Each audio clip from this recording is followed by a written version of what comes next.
seeing the on-air line, so I guess we'll start it up. I'd like to call the meeting to order and start with the Pledge of Allegiance to the flag. Pledge allegiance to the flag of the United States of America and to the republic for which it stands, one nation, under God, indivisible, with liberty and justice for all. And just a reminder to counselors, when you are speaking, just kind of make sure your mic is pulled a little closer. Clerk, please call the roll. Counselor Brennan? Counselor Lavin? Here. Counselor Peeler? Here. Counselor Grimaldi? Counselor Gilat? Here. Counselor Petropoulos? Here. Counselor Morocco? Here. Counselor Whitfield? Mayor Valentino? Here. Thank you.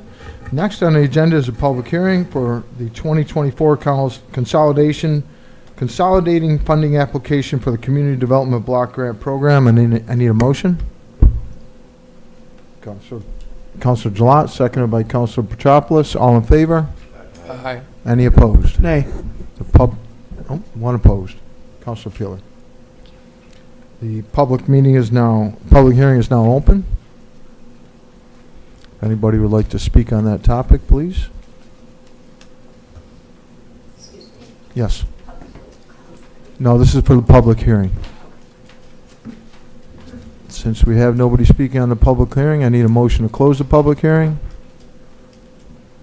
Counselor Petropoulos, seconded by Counselor Morocco. All in favor?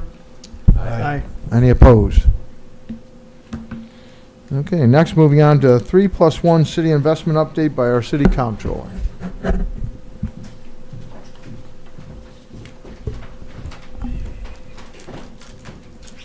So I'm only going to talk about it briefly, and then I do have a handout for you, but I brought the expert Tyler from CashFest to talk to you about 3+1 and sort of what they do and what we've been working on, and he's available for any questions that you guys may have. Thank you. Welcome. Thank you all for having me. Can you hear me okay? Yep. All right. My name's Tyler Frame. I'm from CashFest by 3+1. And we just wanted to take the opportunity to give you a quick overview of what we're going to be helping the city's finance team with over the coming months. I always like to start off by saying what 3+1 is not. So we are not a bank. We are not investment advisors. We don't take deposits or move any of the city's money. But we are an objective third-party liquidity data monitoring company that helps you earn and save as much as possible on taxpayer funds. So our goal is simple. We want to be an extension of the city's finance team and give them the tools and the resources to help them confirm that you're doing everything you possibly can with the taxpayer dollars that you're entrusted with. So we are just getting started. We've completed our initial analysis. And working along Stephanie and Amy and the whole team, we're beginning to start implementing next steps. We're really excited that initial findings from our data have uncovered over $500,000 in new revenue opportunities for the city. And we just want to thank you all for taking a chance on us. We're working with your peers, such as the town of Geneva, and we've been working with Ontario County for a number of years now. We're partners in 17 different states, but we are headquartered in Rochester, New York. So we're really excited to be serving you all, and we thank you for your partnership. We look forward to providing you updates in the future on our next steps. But just a couple fine points on what we're specifically doing. Again, over $500,000 in new revenue generation potential has been identified.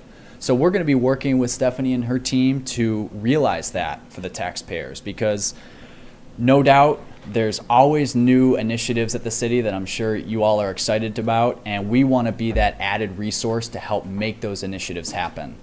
I'll keep it there. Stephanie, is there anything I might have missed? Nope. Okay. So the handout that I just had Councilor Lavin pass down for me, thank you, Just as a brief highlight of what Tyler and I have talked about, it sort of outlines their initial findings, as he indicated, over $500,000 of potential interest revenue that we could bring in that would be new revenue to the city.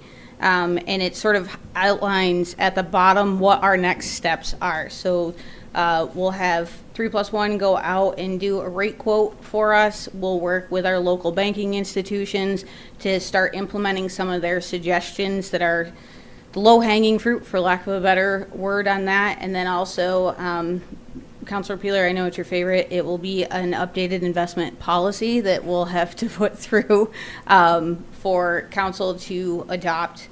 And those are basic housekeeping items, but then as we get further into the process, I'll keep providing you guys additional updates. And once we get the rate quotes back, the city manager and I will review them, and then we will keep you guys updated on what those results are. Comments? Go ahead. I just have a quick question. When you are referring to rate quotes, are you basically talking about like transferring our debt? No, so we have, what 3+1, the Cash Fest program has found is we have liquidity. We have cash that basically sits for a period of time that after we take it in, we don't have to utilize it yet. So we would be utilizing that cash in a interim basis to start investing it so that we could generate interest revenue. Oh, off very of good. it. Almost like creating a trust for the city, and then we can then use more of what it earns. Yep. Very good. Council Lavin? Is this is money that is currently now sitting in the LNB, or who's our? LNB is our primary bank that we have basically all of our bank accounts with. Right, so them. this would take that liquidity from their books and put it on someone else's books for a time? Not necessarily. We would work with LNB first to see what in-house options they have available, to see basically if we could keep the funds there and not have to move it, and then if there were other options that we could generate greater revenue or greater interest from, then yes, we could potentially move it out for a short period of time. So the word potential stuck out in it's a salesman's promise. Do you, can you talk more about the kinds of, let's say missteps currently being handled by that money that is losing us this opportunity that you've identified?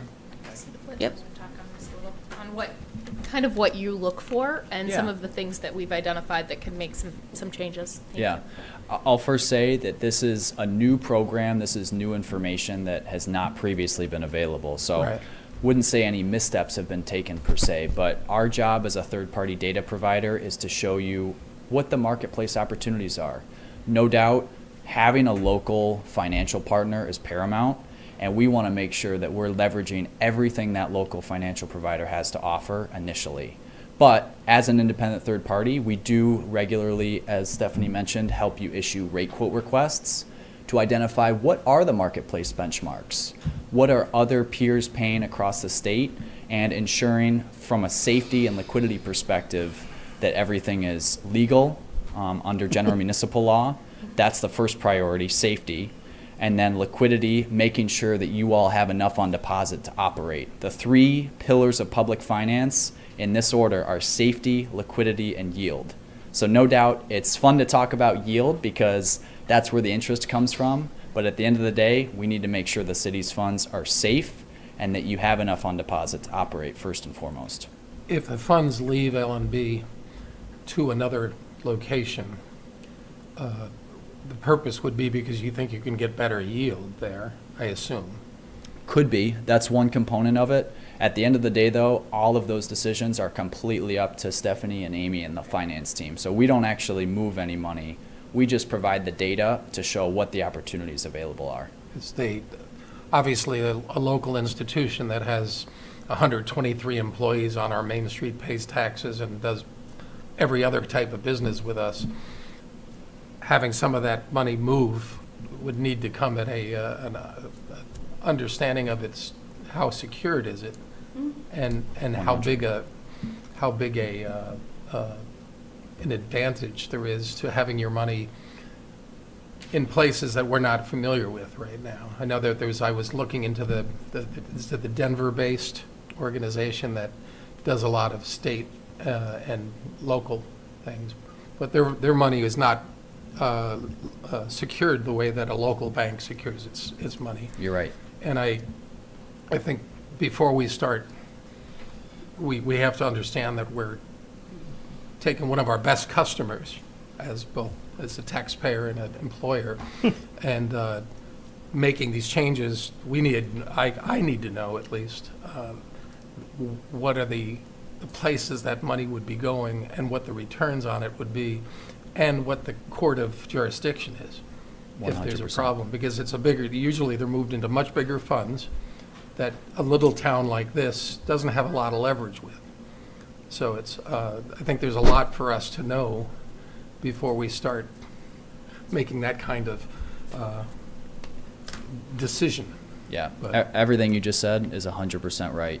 And we want to do everything we can to leverage your local providers first and foremost. Again, at the end of the day, it's not our job to upend any relationships that you have right now. We want to show you what the opportunities are and make sure that every step that you're taking is something that you're comfortable with. Right. And we don't have a finance committee so that the information coming from the county, the city each month is the kind of thing this council, under these circumstances, would need to know in real time, not a 6-month review or a quarterly review. Because Absolutely. this speaks to significant relationships in the community. Yeah. And I think on this piece, just so everyone's aware, and we mentioned it briefly, there would be an investment strategy. And so as part of that strategy could be the awareness of where council wants to go from that. And so we'll have a policy that will come forward that also helps shape that. So as we make the decisions, we'll have those guardrails and goals on what that is and how we best use our taxpayer dollars and where they're used. Councilor Peeler. 2 questions. One should be hopefully simple. What is your fee? Yeah. Is it like variable? Is it performance based? So we charge a flat annual fee, and if we can't help you earn and save at least what that fee is annually, we don't charge you. What's the fee? What is that? $14,900 annually. Okay. And that was approved previously when we partnered with them. We came first here to get the council's authorization. I'm trying to remember what that was, but I was hoping, I think we also talked about performance Yep. basing, like performance based. A second question. And I think I've already answered some of it in my mind. None of this money is from the general fund, correct? It's money that we're already currently collecting. We're not taking any additional But what I mean is, the funds that we're talking about leveraging and investing, Yep, none of that's from the general fund. yes. So it would It be is. using all of It our. is from the general fund. Yeah, all of our cash that's currently sitting in a It's bank. current cash that we already collected that we're holding on to. No, I get it, but there's lots of spoons in that soup, Yep. right? There's lots of sources of that money. Yep. So I was under the impression that this is unspent dollars from earmarked items which are not the general fund. No, it's items, so, for example, we collect tax payments at the beginning of the year, right? Twice a year in the first half of the year. But we don't incur all the expenses that those taxes have to pay for until throughout the 4 quarters. So theoretically, what we don't have to spend until the second half of the year, we can take and put in a 6-month investment and generate interest on it, and then pull that back out and have it available to spend on the second half of the year. So it's just utilizing No, I get funds it. that we're already collecting that are just sitting stagnant right now. I get it. So I see the analogy in my head, like taking my savings account, which isn't a lot, say it's $1,000, and I go and I throw it in a CD, Yep, right? yep. Well, if I take it out of the CD too early because of an emergency, like my laundry, my wash machine goes bad, and then I got to get a new washer, and that's exactly what we use our general fund in that type of analogous situation. Are we going to get penalized for pulling out of the CD? Are we going to lose the investment? So we wouldn't invest all of it. And it's on some of the highlighted notes, keeping what we would need for current cash flow, then also having an additional, I think it's 4.9 million as a savings account emergency fund, and then utilizing everything above and beyond that. So if, for that analogy, if we had an emergency come up, Sure. we would have funds available, but we would also stagger our investments so that we wouldn't put all our eggs in one basket essentially. Very good. I want to assure the taxpayer that we're not putting all our eggs Nope. in one basket and putting ourselves No, in it would be a kind of risky diversified jeopardy, investment right? strategy. And I can add. And to ensure the taxpayer too, I just want to be clear, we wouldn't be taking additional tax Right. funds. It would be what we have currently sitting in our accounts and putting them to work basically versus having them stay, not necessarily stagnant, but not grow as much as we would like. And this is exactly what the CashVest data is designed to do. So we look at every single transaction, every debit, every credit that goes through every account, and we can identify statistically how much cash you need to operate.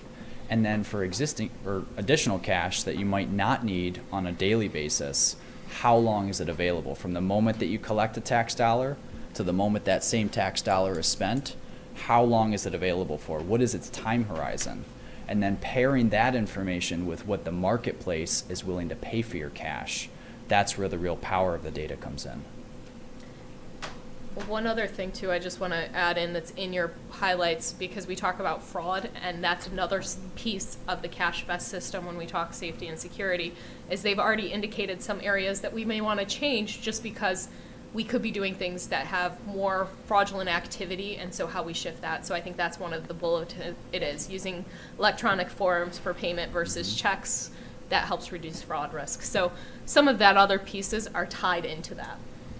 Our local partners would always be given the option of matching whatever you're Yeah. going to. Yep, everybody would, local institutions and everything would have the opportunity to, If you had a better offer from, we haven't had any offers I yet. know, but if you had an option that was going to make you move money, our current clients would have the option of saying, all right, I'll do it for those 2 basic points. We could have an additional conversation with LNB about it to say, hey, we got this offer from here. Is there anything additional that you could be able to do? So is there general risk for us keeping our money in a savings account or however this account is structured now at Lions Bank or any bank? Because the FDIC only covers what, 200,000? We have, so there's at least 24 different accounts at LNB right now. Okay, because that's how I'm thinking about. We're kind of maybe we're doing stuff risky now by keeping it all in There- one there are account. We some have like areas what, where 12 we're a little million or risky. something in the general fund. It's like Yeah. that's only going to be 200,000 is going to be covered if the bank folds. Not that The good news is that all of your cash is collateralized. So everything above that FDIC insurance cap of $250,000 is protected. The biggest risk right now is missing out on potential interest earning opportunities. And that's where the question we haven't answered, I don't think we can here, is how, for options, you haven't taken the collateralization of those. Right now in our local banks, they're collateralized. And they have to be by law. And they have to be Right. by law. Yep. The places where I've heard these dollars are moved sometimes to these more fluid situations are not always collateralized in the same way. We would never recommend moving any money anywhere that's not fully collateralized and in accordance with General Municipal Law, Sections 10 and 11. Thank you for Thank you. educating me on that. I'm an average Genevan. No. I think in terms of thousands of dollars. I'm not a wealthy individual that thinks of millions of dollars, right? So I appreciate that. Thank I've you for never. your questions. It's a privilege to have, I guess, more than $250,000 in the bank. Good, good. Okay, thank you very much. Appreciate it. Thank you, everybody. Appreciate it. Thank you, Tyler. Next on the agenda is the 2025 budget update by our city manager and city comptroller. All right. So this is going to be a very brief overview. The comptroller and I have started meeting with our departments. All the departments submitted their budget requests, as well as the business improvement district that also submits a budget request. And I just wanted to share with you what all of those budget requests are totaling up to, so you're aware. So general fund requests total $23.7 million. Water fund requests total $4.6 million, and sewer is at $6.7 million. Now, I say that as requests. That's not what the budget will be. That's not how the budget will be built. What we've asked our departments is maintaining current operations and then thinking of future operations. What do they need to exist in the capacity that they're existing in? If there's additional programs or things that align with the goals that council talked about during your strategic planning sessions, or other things that are on the horizon that we know of. Also included in those numbers are contractual obligations that we know of now or that we're estimating on. I share this as the first step into the budget process, what happens at this point is the comptroller and I will sit down with every department head and walk through all their requests, ask about their requests. If they have significant changes in requests from previous times, go into details on why they have those requests, and from there we'll continue to hone it into a budget that meets the goals that we presented at the beginning of this. And those goals include decreasing the tax rate to the place that it was within the last 10 years or below where it has been in the last 10 years, maintaining the city facilities, programs, and services at the current rate or above the current rate, and then taking a hard look at those things and how do we really move that forward. So at this point, we're in the very initial gathering phase of all of the budget information, and then we'll meet with the department heads next month after we put together our initial draft budget, usually by July 30th, so for the next few weeks. Again, me being out unexpectedly due to illness meant this is getting consolidated even quicker. So hopefully in some year, Stephanie and I will have a full budget season for you guys with more information, but that is where we are at today. Councilor Lavin? Manager, when we had that strategic planning session, there were a lot of talk, but there was a mention by the person facilitating it that we might want to consider, given our tax situation in town, a 10%, at the beginning of a reduction of taxes, maybe shooting for 10%. That was one of the things he mentioned. I haven't seen the report on that session yet, but I did want to remind that was an input from somebody we had hired for advice. Yes, and that report was sent before I went on leave. Oh, well. And it does not have that in it, but it has a strategic plan for council, and I think we're going to have that at the special meeting later, so later this month, I believe, next week. We'll have the special meeting to dive into that deeper. It does reduce that tax rate down there. It's not the total budget, and actually, we can talk to the consultant about what his thoughts were on that if we'd like to further. So that recommendation didn't make it into the report. That was his recommendation. He didn't believe that we should reduce our spending by 10%, Just the rate. the rate. So- That's not a tax cut. Typically, in previous budgets, we understand that each department comes forward with their request, and then we understand that there's usually a gap between where we want to be and where we would like to be.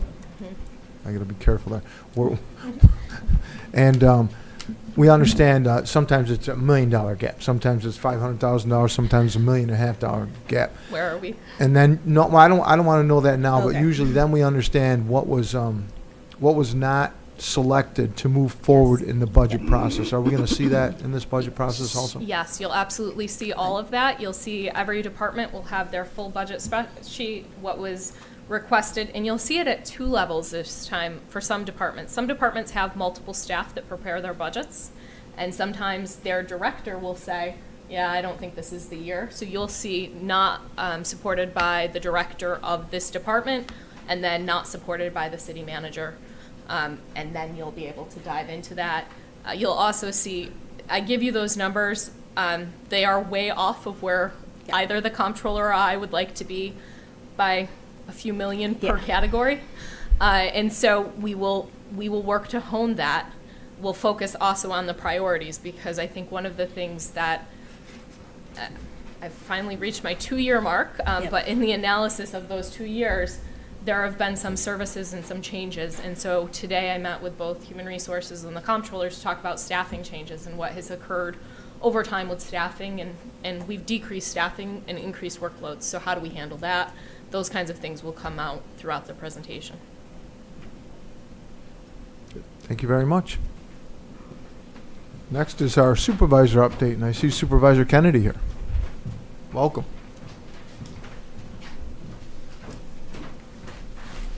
Thank you, Mr. Mayor.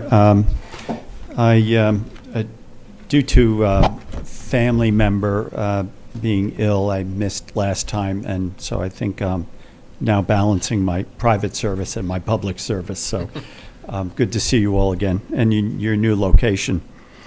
Basically, three things I want to update you on. First is, and not in any particular order, the county clerk is looking at various models for diffusing Department of Motor Vehicle Services around the county. As you probably all know in this room, the county used to have Motor Vehicle Services office presence here before the pandemic. And while that is still being considered, I expect next month, August, that the county clerk will be proposing what some of us have asked for, and that's a menu of options regarding enhanced in-person motor vehicle presence in Geneva. And of course, county clerk is looking at all the different localities throughout the county. One of the options on that menu is a mobile Department of Motor Vehicles, no pun intended. So that would be available to all of the communities, villages, and towns in the county. That's the idea, that's the concept. So I expect when I return in September that I'll have more information in that regard. But I wanted to make you aware of that, which I think is good news for the people of Geneva. What that model looks like exactly, the county clerk was kind of sent back to the drawing boards in terms of availability, frequency certainly would be an issue. So I'm encouraged to hear that that's being considered, and probably all the supervisors are saying the same thing, except in Canandaigua, the Motor Vehicle Department currently is. I also wanted to let you know that the allocation for dog control related costs is being looked at in terms of maybe another methodology. I didn't realize this, but across the country, 49% of all households have 1.6 dogs. And so there's a variety of different methodologies, equations that are being looked at in terms of the city's allocation for those costs. And there are 824 dogs now licensed in the city of Geneva. So there'll be more information on that. So again, like motor vehicles, a couple of different scenarios are being considered in terms of those allocations. The county itself, per your conversation about the budget, will be having its budget workshop on September 19th. That's a full-day workshop for us supervisors. Of course, it's open to the public. Finally, two things. One, a city and county collaboration, the rail corridor presentation. I found that extremely informative the other night at FLCC. I think it was last night. And it was a good opportunity also for the county's economic developer, Ryan Davis, to meet some constituents, some of whom are interested in developing their own businesses. So on a number of different levels, it was both informative and I think useful in terms of networking county and city. Finally, I did want to follow up on the presentation that County Planner Tom Harvey and Economic Development Director Ryan Davis at their special meeting presentation on housing. I just want to mention that I was really impressed with the questions that many of you who are here had for them and also their responses. And my ask would be if there's any other questions that folks have. I know that the county administrator and economic development director did want me to ask that. In terms of anything else based on the presentation that might still be marinating, questions or thoughts on this timely and I think forward-looking plan for housing needs. And one of the things that impressed me also was its integration with employment in terms of, well, the term that was used was working class housing. So any other feedback that I can bring back to them? You know where to contact me. Councilor Levin? Just that I think I appreciated their visit very much as well. I do think that I was also surprised at how open they were to discussions of at least bringing up the idea of consolidation and efficiencies that will make a house more affordable, that may actually resolve some of these issues, help a step towards these issues. But I'm still came away from that meeting wondering where the bold leadership for discussing some of these difficult things would be. And I think the county is a very strong financial government here in town, and I think that question remains on, some of us from our little seats can raise some questions, but they're easily ignored unless we get some consensus across the county for some of those things. And that, Councilor Lavin, is related to consolidation, that the leadership. They brought up schools, fire, police, Mm-hmm. things that would actually affect the cost of government. That is one of the things that holds back residential development in Geneva, especially in Geneva right now. Okay, good. Thank you for that. Councilor Petropoulos. Yes, Supervisor Kennedy, I'm very intrigued by the whole DMV thing because we do miss it here. I would like more information when you have it about this possible mobile DMV. Certainly. I mean, it wouldn't necessarily be like going to, regular hours, but as you get this information, do let us know because if it works, that'll be a good compromise. I will. Okay. I will. Councilor Peeler. Yeah, I'd like to piggyback on that. We now have a mobile food truck policy, and the DMV, if they're going to get a DMV truck, they can just get a license and a permit, and they can have they can do their driver's licenses and updates right there in the truck. I'm taking notes. You got it. That's it. Thank you very much, Okay, Supervisor. thank you. Next, we have consideration of meeting minutes of June 5th, June 17th, and June 26th. I'd like a motion. Councilor Peeler, seconded by Councilor Lavin. Clerk, please call the roll. Counselor Lavin? Aye. Counselor Peeler? Aye. Counselor Grimaldi? Aye. Counselor Gilat? Aye. Counselor Petropoulos? Aye. Counselor Morocco? Aye. Counselor Whitfield? Aye. Mayor Valentino? Aye. Motion carried. Thank you. Next is when council receives public comment, and each public comment is limited to 3 minutes unless they request more. The first one I have is Julie Coleman. I'll do my best to keep it under 3 minutes here. So today I'm here to introduce myself and represent the city's Green Committee as their new co-chair and update you on the committee's current initiatives. For those who do not know me, my name is Julie Coleman and I reside at 24 Goodell Terrace. I am an active community volunteer serving on the board of the Geneva Reuse Systems, the new manager of the State Street Community Garden, member of the Geneva Peeps, and much more. I'm also a wife, a mom, and a business manager of 3 different corporations in the manufacturing, real estate, and aviation sectors.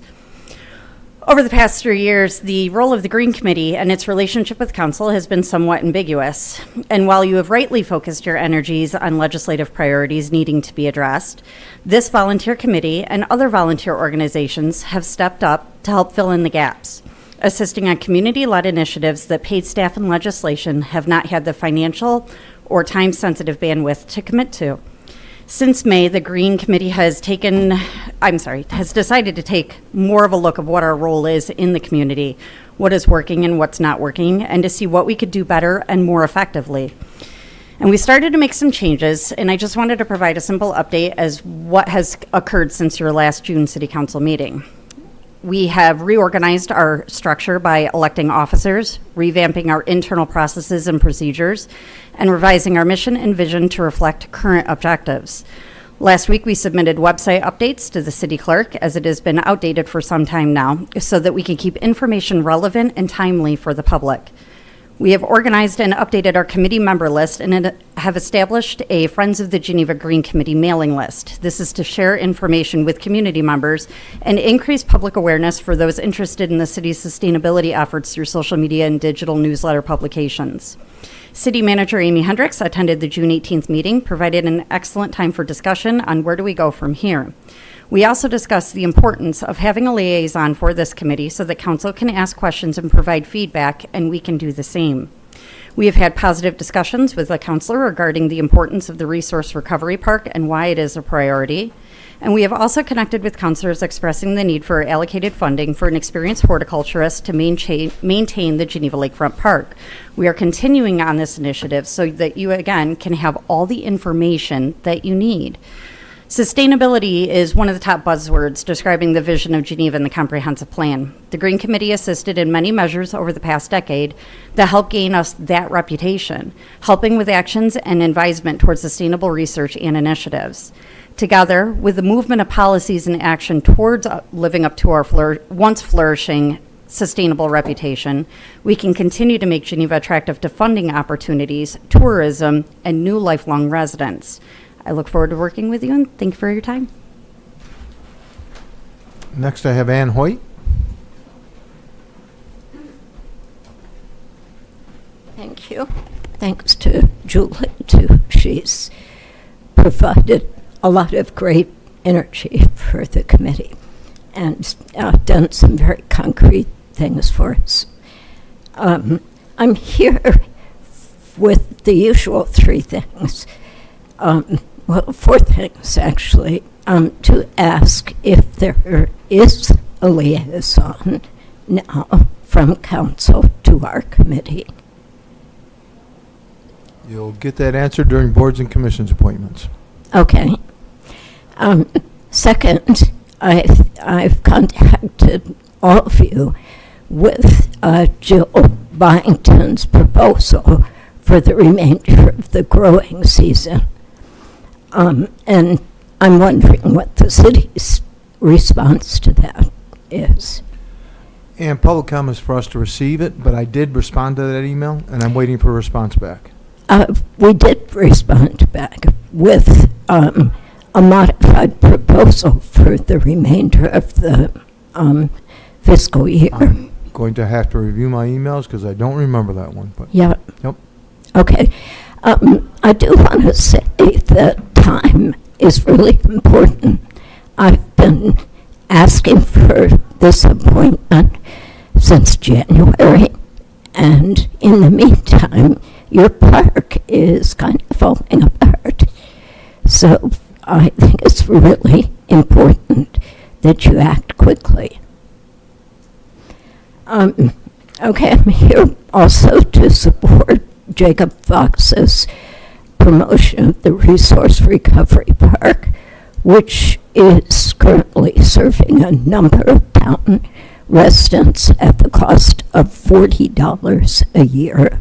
They get a packet of tickets which allows them to drop off trash, recycling, electronics, compost, returnables to the town facility. And just ask you to compare that with the average homeowner fee simply for trash removal here in the city, which is $40 a month.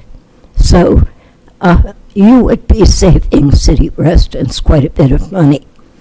The town employs somebody to monitor people coming in and out, but that cost is offset from returns for recyclables and metal recycling and different things that they are turning over.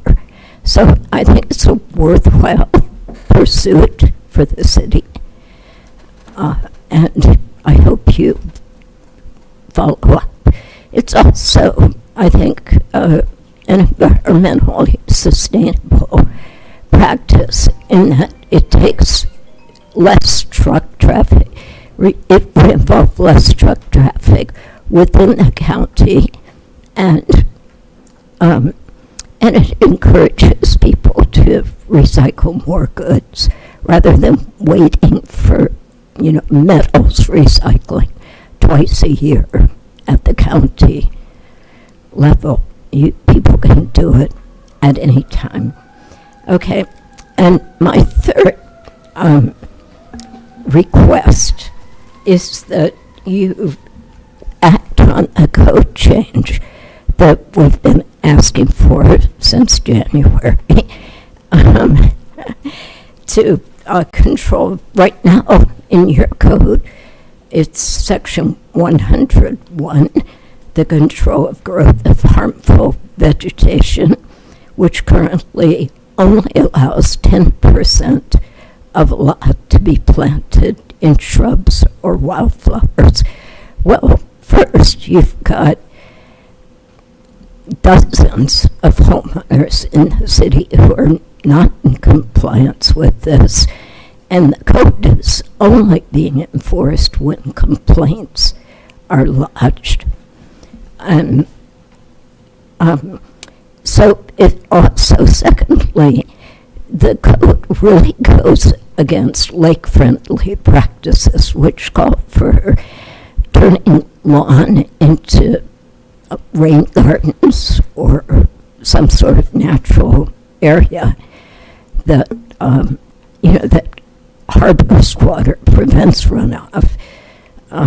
So this code was developed in the 80s when there was sort of everybody wanted huge expanses of lawn, but I think we're coming to understand that that's not really a good practice.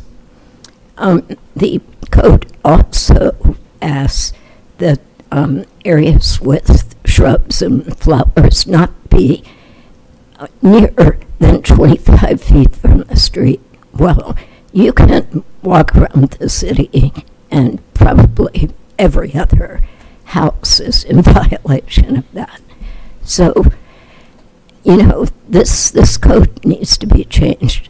I think David has all the information you need on that code change, but it's something that we've been promoting for some time.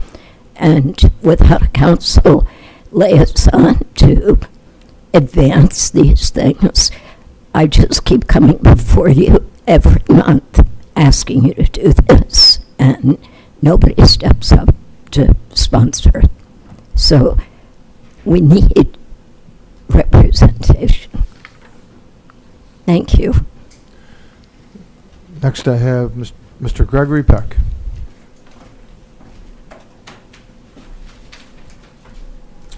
Hi, my name is Gregory Peck. I live at 43 Oak Street here in Geneva. I'm here to represent my agency, Finger Lakes Community Action. We're based in Lyons, New York. We have over 600 employees. We are a nonprofit, and we have a budget of about $18 million. We exist basically through grants and sponsorships and so forth from various agencies, private entities, HUD, things of that nature. I don't want to sound like a commercial here, but I do need you to know who we are, and my objective here is for you to acknowledge us, to embrace us, and hopefully engage with us in the future as we do apply for grants for the city of Geneva. We are an agency who believes in a hands up, not a hands out. We strive to help people in the community who are disenfranchised and marginalized. Each year, our agency does a community needs assessment in various focus groups encompassing an array of demographics. We also gain insight from gatekeepers such as politicians, school superintendents, business owners, and other significant others who have a community investment. One of our agency's initiatives a few years ago was establishing a high school teen prevention pregnancy education program at Sodas Middle and High School. We are proud to state that we were successful in those initiatives, and after 3 years, we no longer needed a program there because the teen pregnancy rate plummeted. So I share this with you because we are a player that are expanding more and more out with our footprint. I am living in Geneva, so you get the benefit of having a resident here that can sort of go to bat for what our needs are here. Partnering with community agencies is essential in helping us to address the needs of communities, and the city manager made mention of that in her budget overview in 2023. We do look for ways to leverage grants. That's a big part, especially through municipalities that you are invested in that. In the same breath, we do our own homework. We just received a $1.5 million grant through ESL that is going to be leveraging a lot of our state and federal grants as well with this.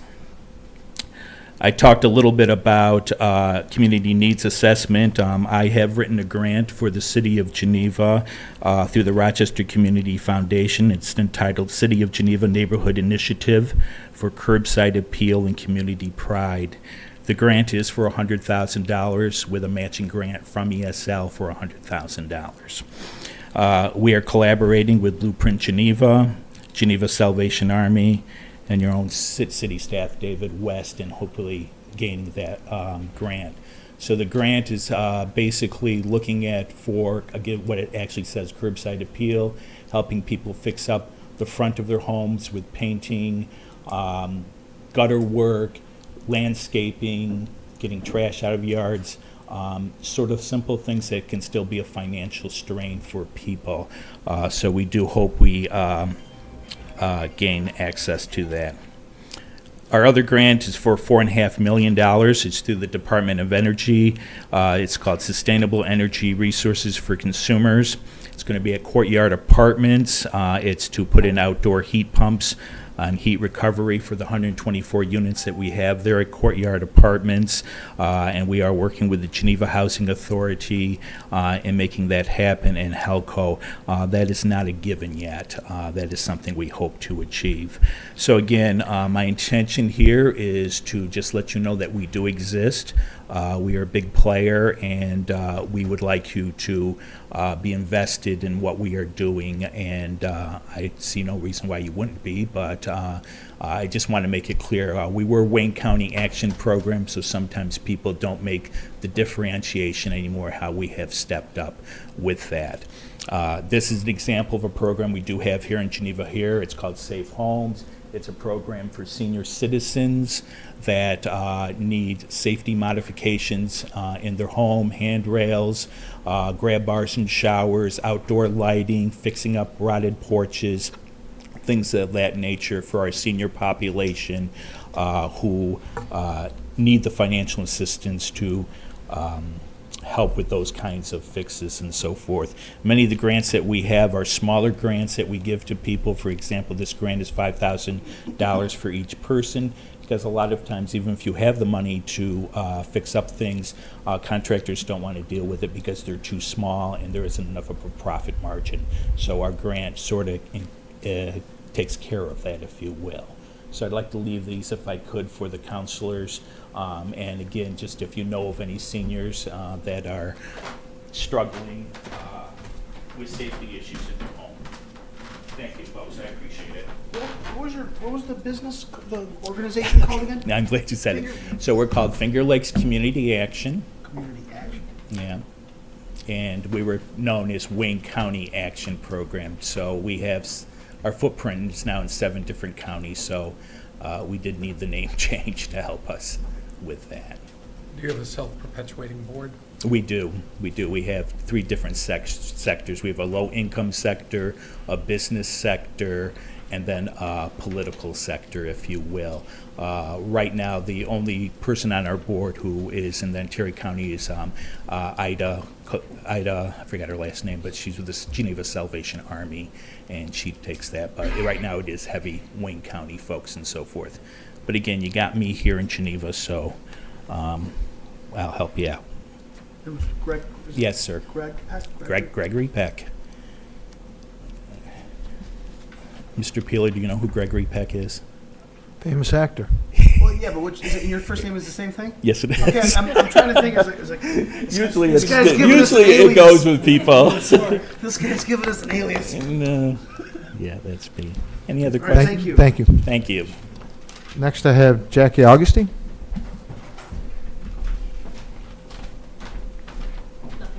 Okay, sorry. It's nice to follow Greg. I'm Jackie Augustine. I live at 263 Washington Street. I'm here just as a private resident, not representing any agency or organization.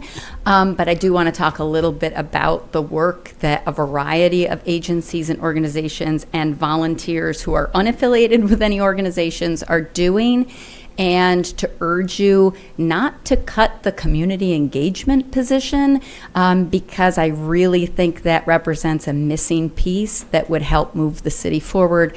So I want to try to pitch that to you so you will perhaps better understand why that is so important.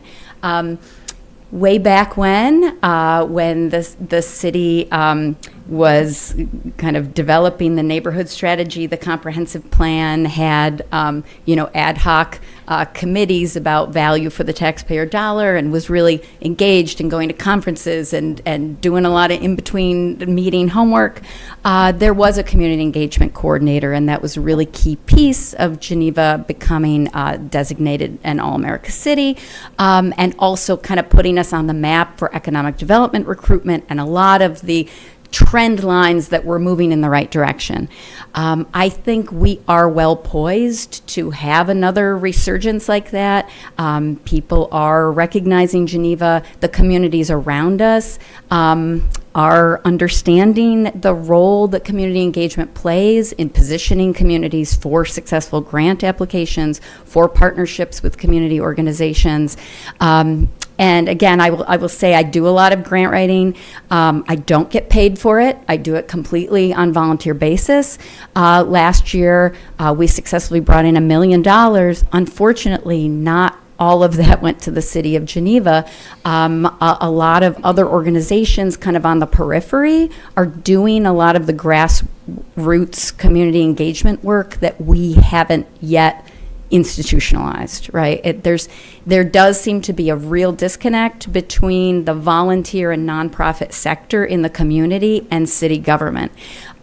This is not a knock on staff who are out there attending meetings and trying to do as much as they can, I guess going to the Green Committee and everything, but the idea of council being behind community engagement is a critical piece of the way a lot of grants are going now. You need to demonstrate that you're actually co-designing projects with residents. It's not enough to just say, oh, we think people need this, and here's how we're going to do it. You have to show that you have documented and demonstrated engagement with the community.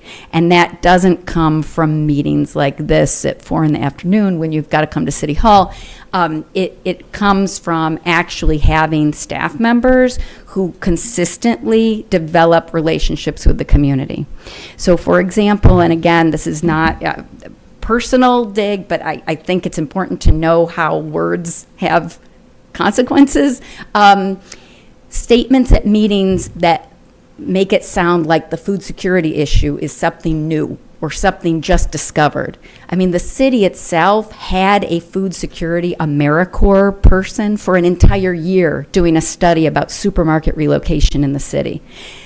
If we can't demonstrate through publicly available minutes, meetings that are online, and newspaper articles that there's actually an awareness of that problem, an understanding of how deep it goes, and an understanding of the history of how we're trying to move towards solutions, it really hinders the grant applications because it makes the efforts look inauthentic. If what is coming out from City Hall is that this is new to us, and what's coming from the nonprofit sector is we've been working on this for a decade, it's hard to mesh the two. So I don't know, because I didn't attend the discussions during last year's budget with the addition of this community engagement program, what exactly the aims were supposed to be. But it does seem like it's something that harkens back to a time when Geneva was really prospering, and that was a key piece of it.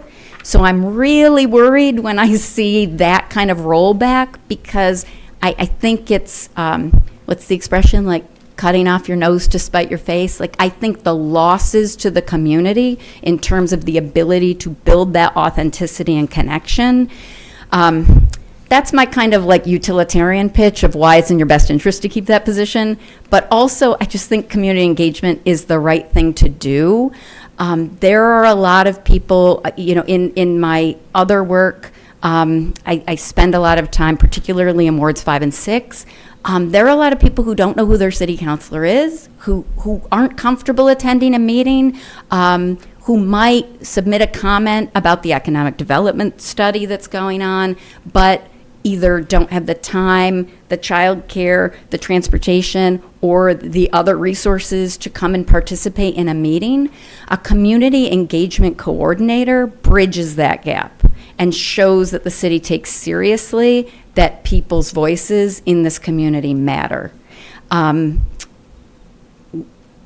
the strength of this city is its people. And I feel like to deny that by denying this position under some theory that somehow it saves money, in the long run, it won't save money.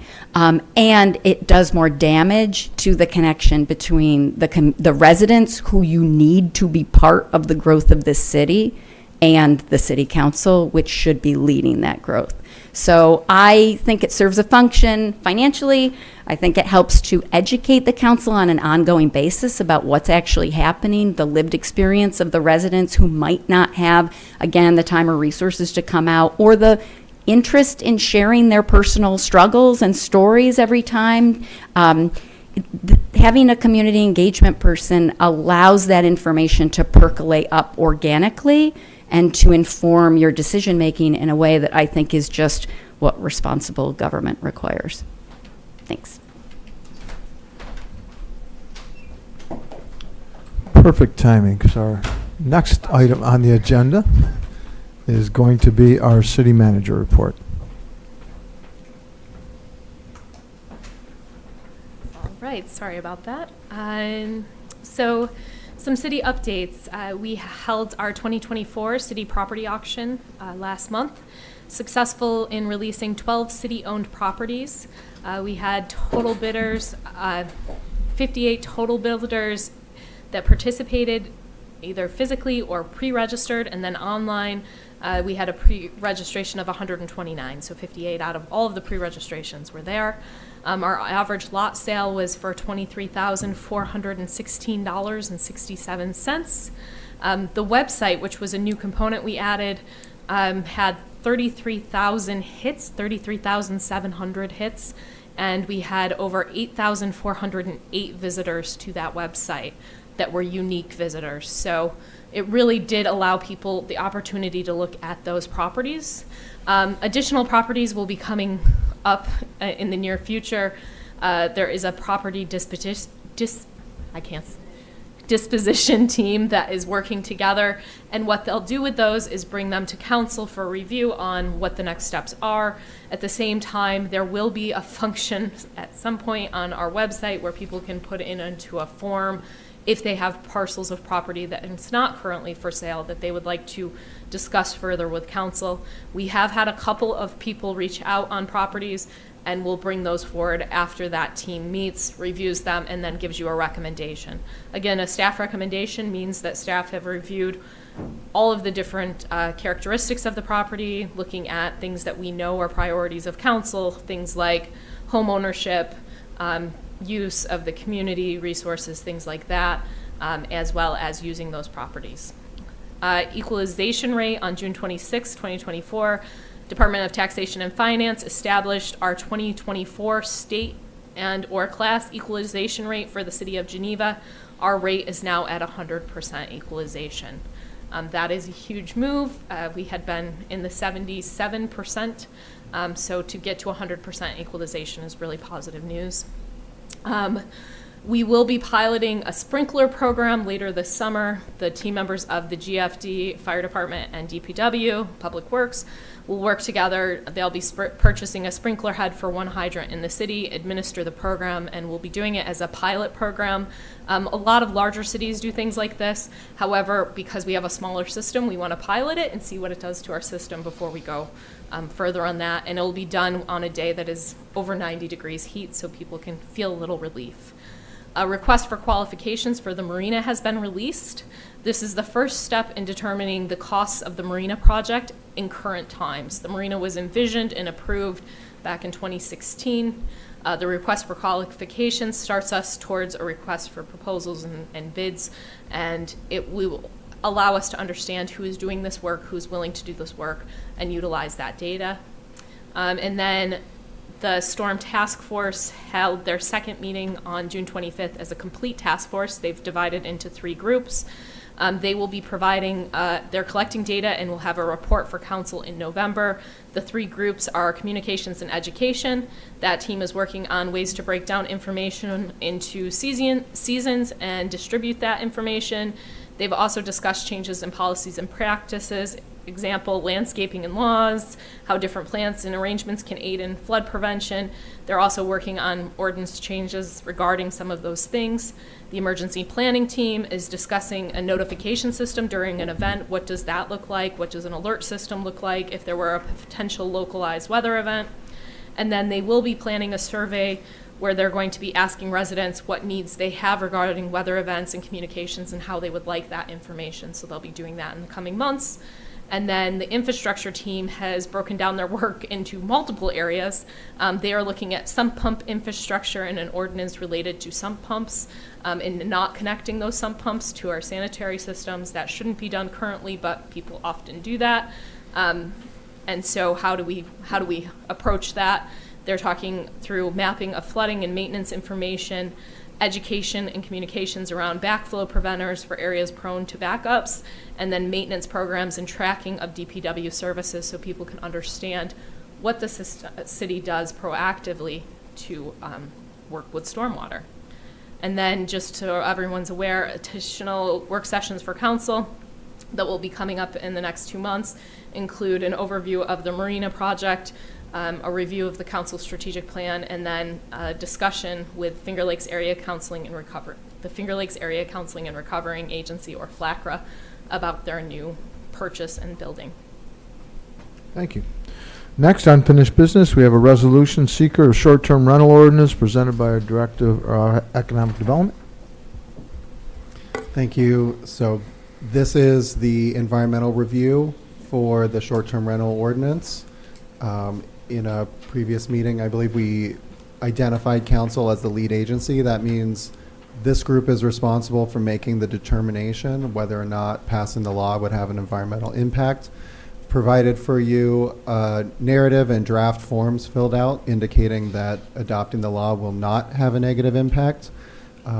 You've all reviewed that, as is your requirement under the State Environmental Quality Review Act. So taking the next step would be either to amend that draft with any changes that you have, ask questions about any concerns you have, or to adopt the resolution as drafted, which would implement a negative declaration, meaning you do not believe that there's any environmental impact of passing the law. Okay, I need a motion to get it on the floor. Motion. Councilor Peeler, seconded by Councilor Petropoulos. Discussion. Councilor Lavin. So the fact that I think, and forgive me the numbers, I deal in the abstract here a little bit, but I think it was 123 short-term rentals that we had chronicled in our last look at how many are in place now. Most of those were described in the R1 area of town, and we've come to the conclusion that even though that will reduce by a significant percentage the number of houses available for residents of the community, we can't find any negative environmental issues by under CEQA to at least discuss.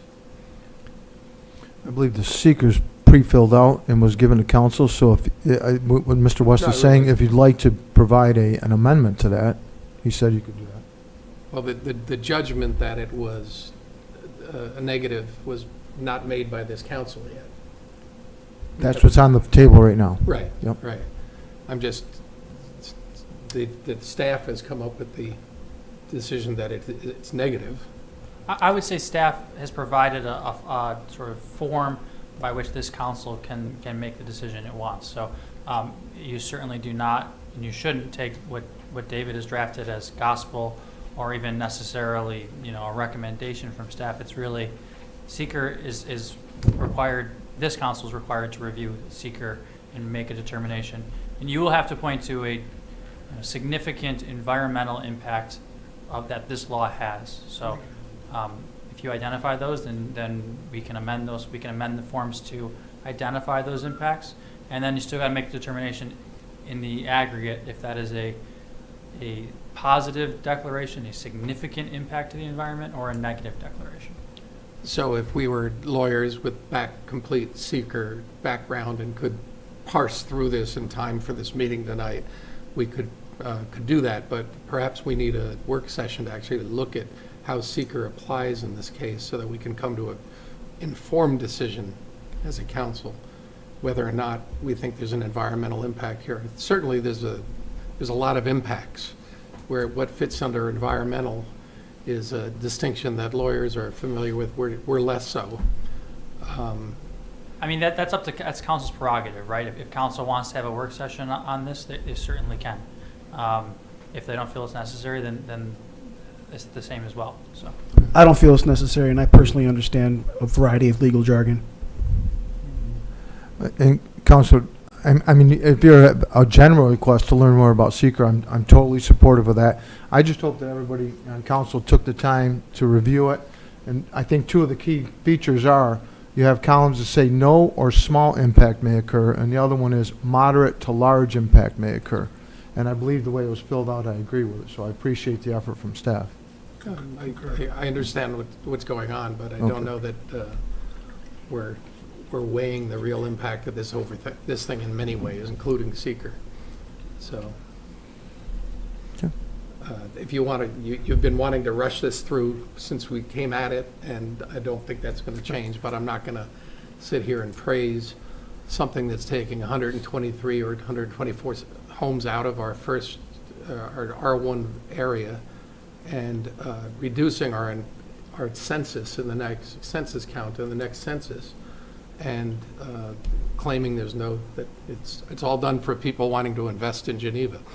It's not in our interest, but so you'll get a no on me on all of these.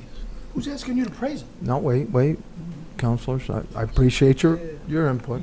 I might disagree. I know. If there's We no do more disagree. discussion, anybody else?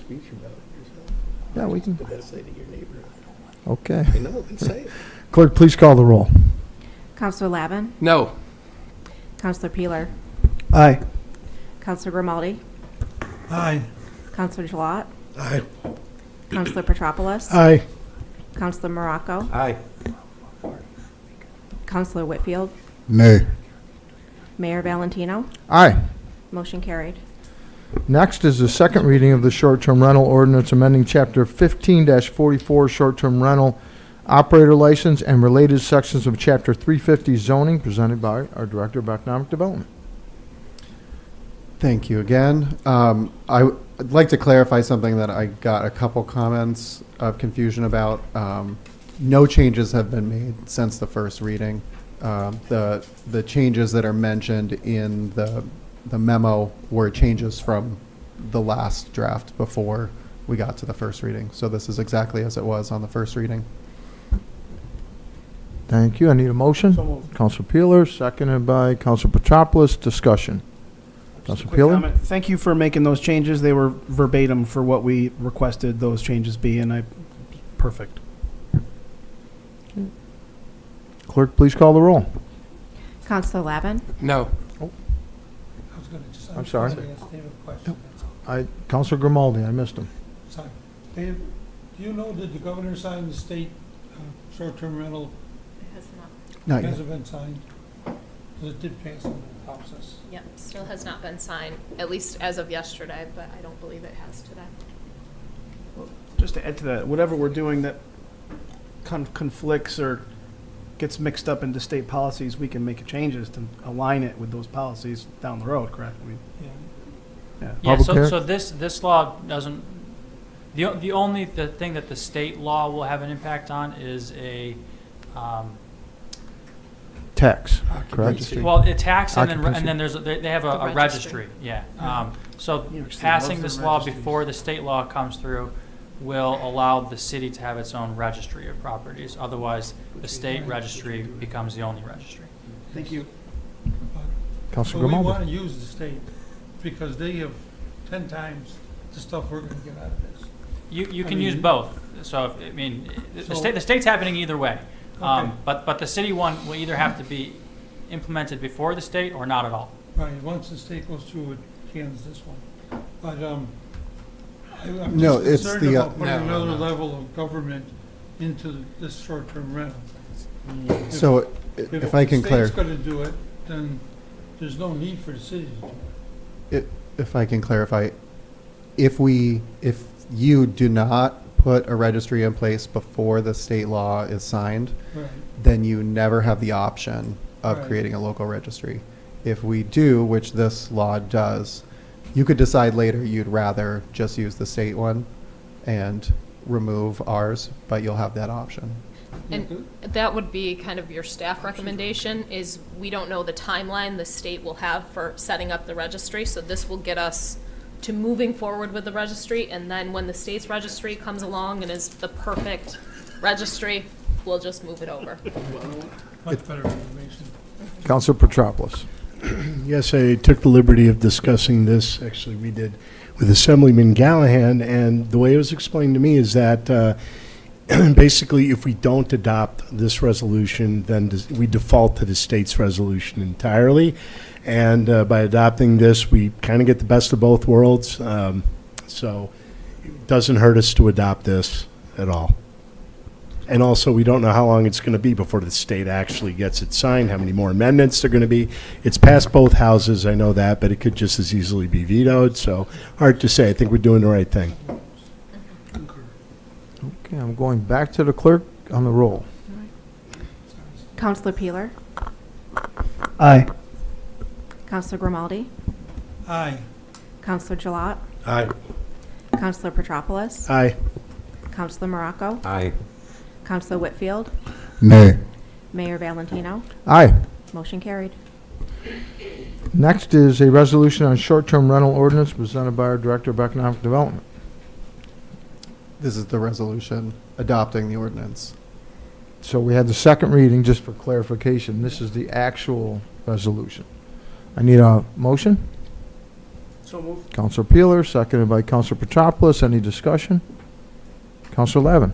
Once again, we have the opportunity here to limit the presence of these things to South Main Street and downtown, which would bolster our housing stock, improve the conditions of the city. Instead, we're turning over parts of our residential neighborhoods to speculators, some from out of town, conditions that are going to anger our local residents. And I just want to put it clearly on the record that we're doing that despite, I think, some opportunities we have to help the city. We're going to be injuring it. Thank you. Clerk, please call the roll. Counselor Lavin, No. Counselor Peeler, Aye. Counselor Grimaldi, Aye. Counselor Gilat, Aye. Counselor Petropoulos, Aye. Counselor Morocco, Aye. Counselor Whitfield, Nay. Mayor Valentino. Been a long time coming. Aye. Motion carried. Next is new business. First is a resolution of standard workdays for elected officials presented by our city clerk. All right, this is just a formality for Counselor Petropoulos to be a member of the retirement system through the city. So I need a motion. Move. Counselor Lavin, seconded by Counselor Gilat. Any discussion? Real quick, just to explain it to everybody, if you've had a state or a county job, you have the option to click yes on if you want to be a part of the retirement system. I did so over a decade ago, and I've been in the system since. So this isn't costing anyone anything. It's basically I have to log what I do, and it's an extremely conservative log. Obviously, I don't remember everything I did, but it comes out to, yes, I spent X amount of time doing this, doing that, going to meetings, meeting constituents, basically above the board things. I went over all of that with the city clerk, so we know what and what can't be logged. So I just want to make sure everybody knows that. It's, anybody who has a job like that with the city, county, or state can opt in. And again, I opted in way back in 2011 when I worked with the courts for a minute. So this is just a continuation of that, and I already submitted my log for January through March, and I'm just about done with April through June, and we'll continue from there. Mr. Mayor, Yep. Counselor Peeler? just a quick question. If we vote no on this, do you have to go back to work? I'm doing it anyway. Clerk, please call the roll. Counselor Lavin, Aye. Counselor Peeler, Aye. Counselor Grimaldi, Aye. Counselor Gilat, Aye. Counselor Petropoulos, Aye. Counselor Morocco, Aye. Counselor Whitfield, Aye. Mayor Valentino. Aye. Carried. Next is a bond resolution authorizing the issuance of up to $14,240,000 in serial bonds of the city to finance the construction or reconstruction of or addition to the city's drinking water plant, presented by our city comptroller. Thank you. I'm going to sit over here. It's a little warm over there. So just a little background on this first. The city of Geneva, we own and operate a water treatment plant and along the shoreline of Seneca Lake, and it provides potable water to 14,500 residents in the city and the town of Geneva. The water treatment plant produces high quality water, but currently has no treatment process for, I can never say this word, so I apologize, algae toxins or emerging contaminants. There has been an increase in awareness of emerging contaminants tremendously in the last several years, and the city is looking to add a new treatment process to remove both the algae toxins and the emerging contaminants to better serve residents and visitors to the area. Seneca Lake has had an abundance of harmful algae blooms in recent years, and in addition, traces of PFOA and PFOS are being observed and documented in the lake. In conjunction with this proposal, in addition to treating the emerging contaminants, the city is interested in improving operator safety and reducing administrative costs by replacing the existing chlorine gas disinfection process. And as a result of the proposed improvements, the city will have the better capability to sustain and welcome economic growth. Thank you, and I need a motion. Anyone? Councilor Gilat, thank you. I need a second. Can I add? Mayor Valentino will put the second, and then you can add whatever you want. Okay. I just want to make it clear to council as well that this bond resolution will only be utilized if we actually receive the WIA grant application that has been currently submitted. So if we don't receive the WIA grant application, we wouldn't move forward with this bond resolution. That's why the wording is up to a maximum of 14.2 million. And to be clear on that, last month you approved the WIA grant application. This bond resolution should have been a piece of that grant application that was not clear to us. So we're bringing it forward because the state would like to see that we would be committed with their funds and some localized funds, the matching funds of the grant, which we discussed last meeting, would go into this bonding. Councilor Peeler, It's and then. reimbursement. Oops. Are we on discussion already, or did this? Sorry. Yeah, we're on discussion. Okay. So Councilor Peeler, and then Councilor Lavin.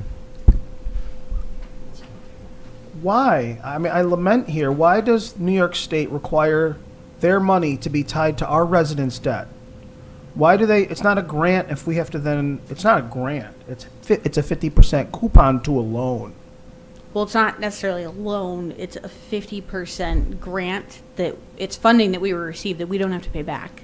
Right, the grant portion, but The there's grant part of it portion. we have to bond for, and a bond is just fancy terminology for a loan. Well, yes, a bond is debt, but there are multiple other financing options that we would also explore if we received the WIA grant application. And I cannot remember all of the acronyms, but there's 4 other opportunities that we would look into to help minimize the total bond that we would actually take out.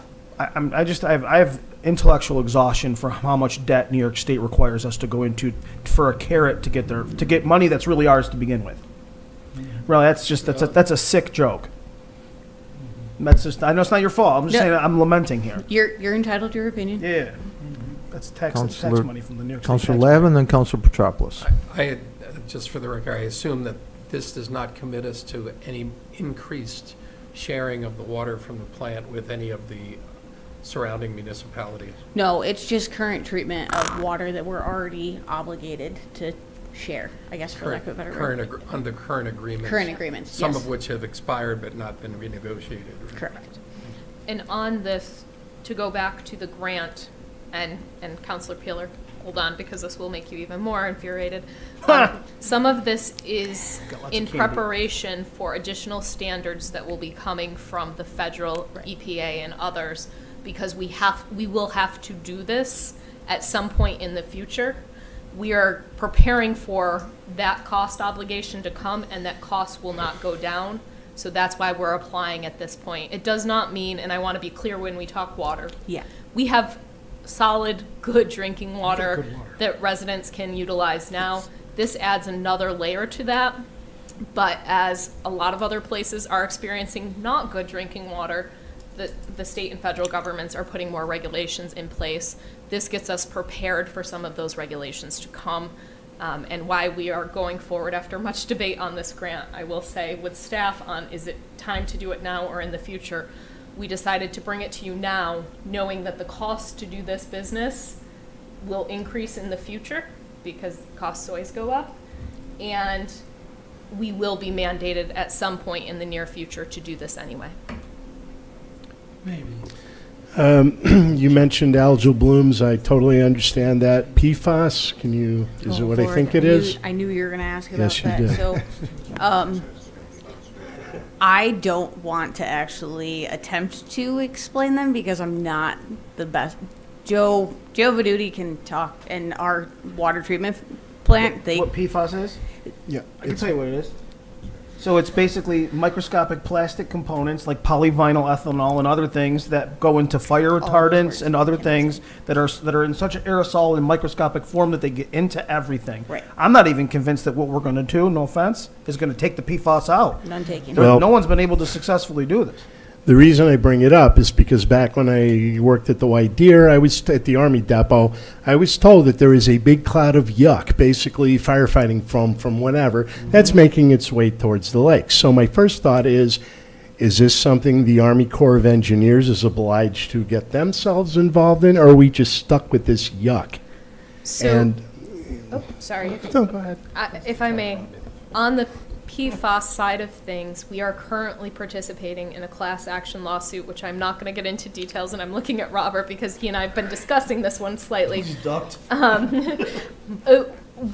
Where we are holding the people that may have contributed to PFAS accountable. And so some of the funding streams that we're talking about with this will also come from that, similar to the opioid litigation that we participated in, that we now receive the funding for, that has helped us purchase opioid prevention and mediation equipment. So we are participating on that side. I can't say that it will be limited to any one entity, agency, or any of that. It's more limited to your large industry members who created these products.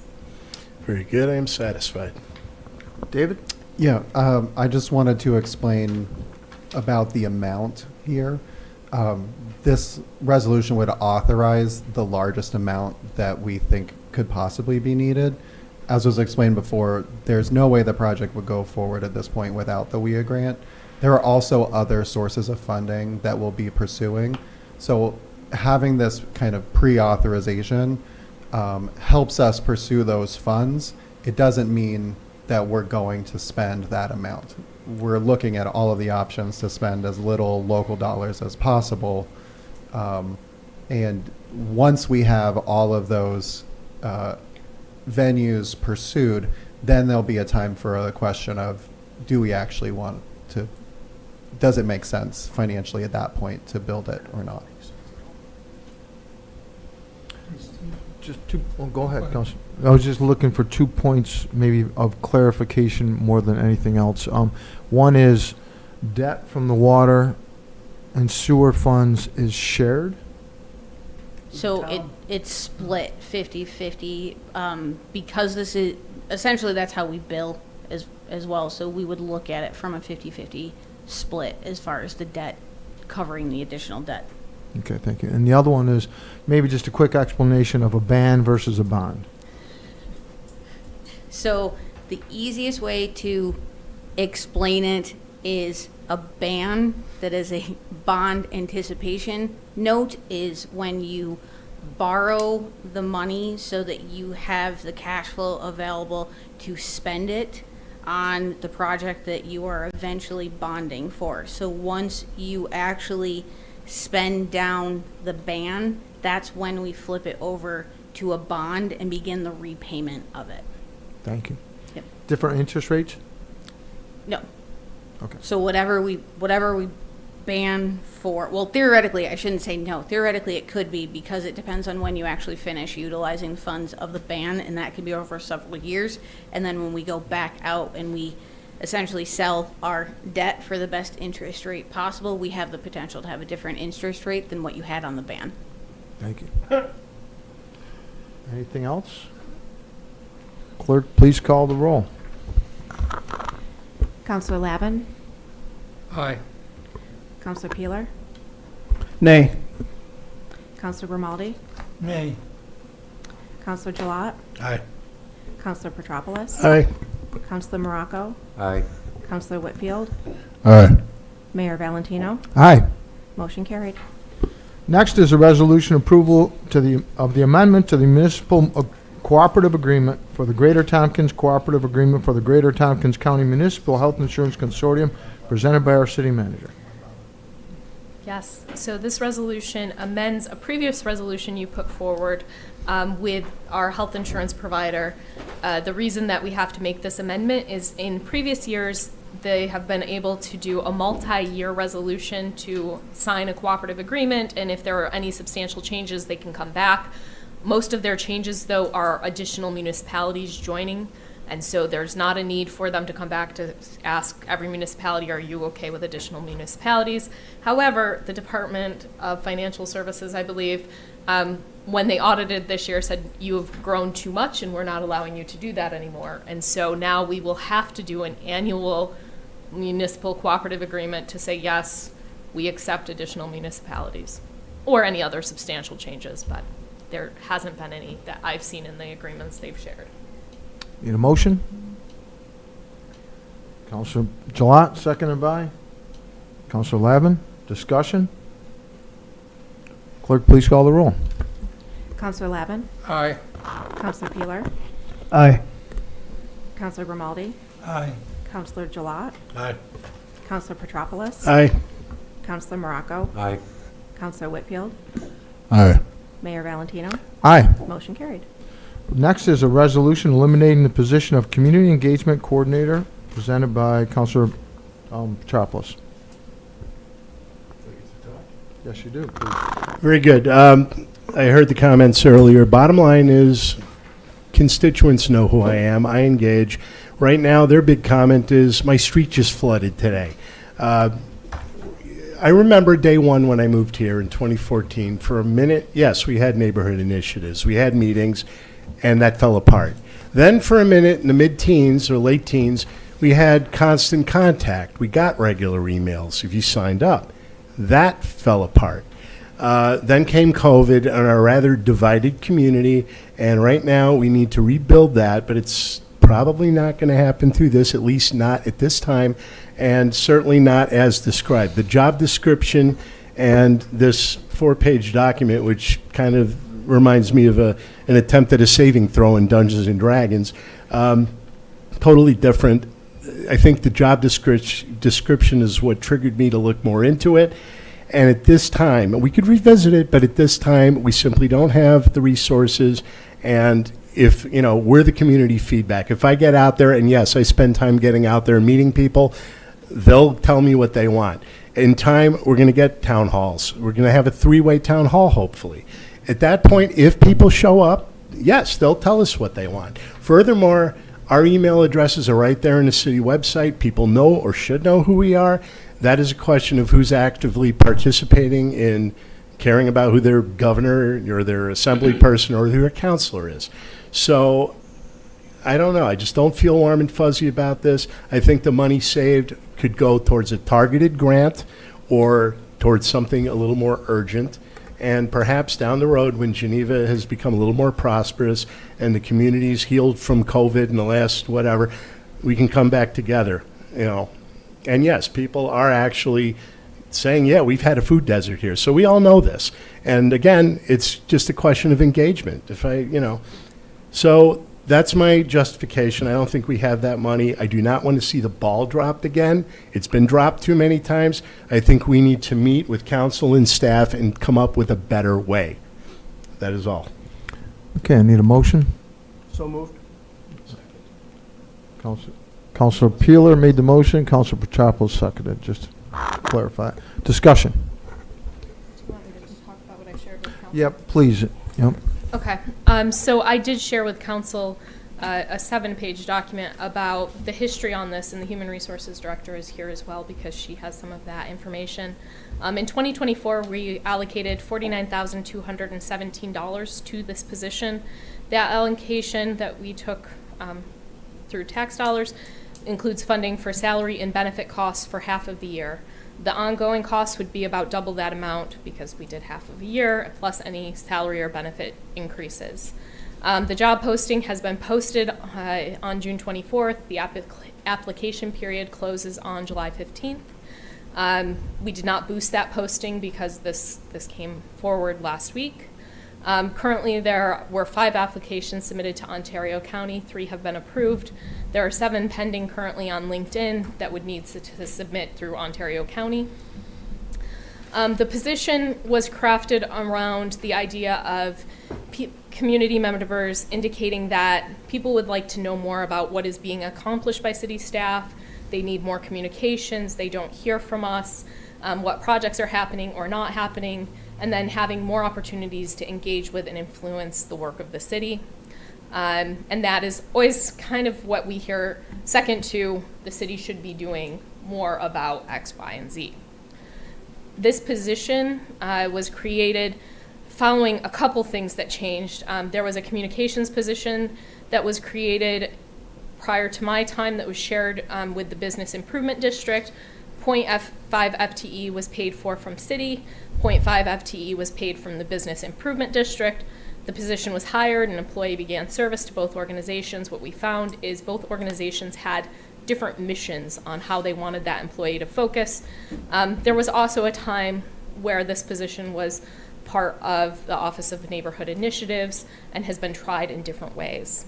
As part of the 2024 budget process, the community engagement coordinator was developed and recommended from the city manager and planning and economic development with the vision of utilizing that 0.5 FTE in 2024 funding, so a half year of a full-time position, acknowledging that it wasn't just the communications piece, which was what that other position was, but it was the engagement piece, bringing back to the neighborhoods and the talking points.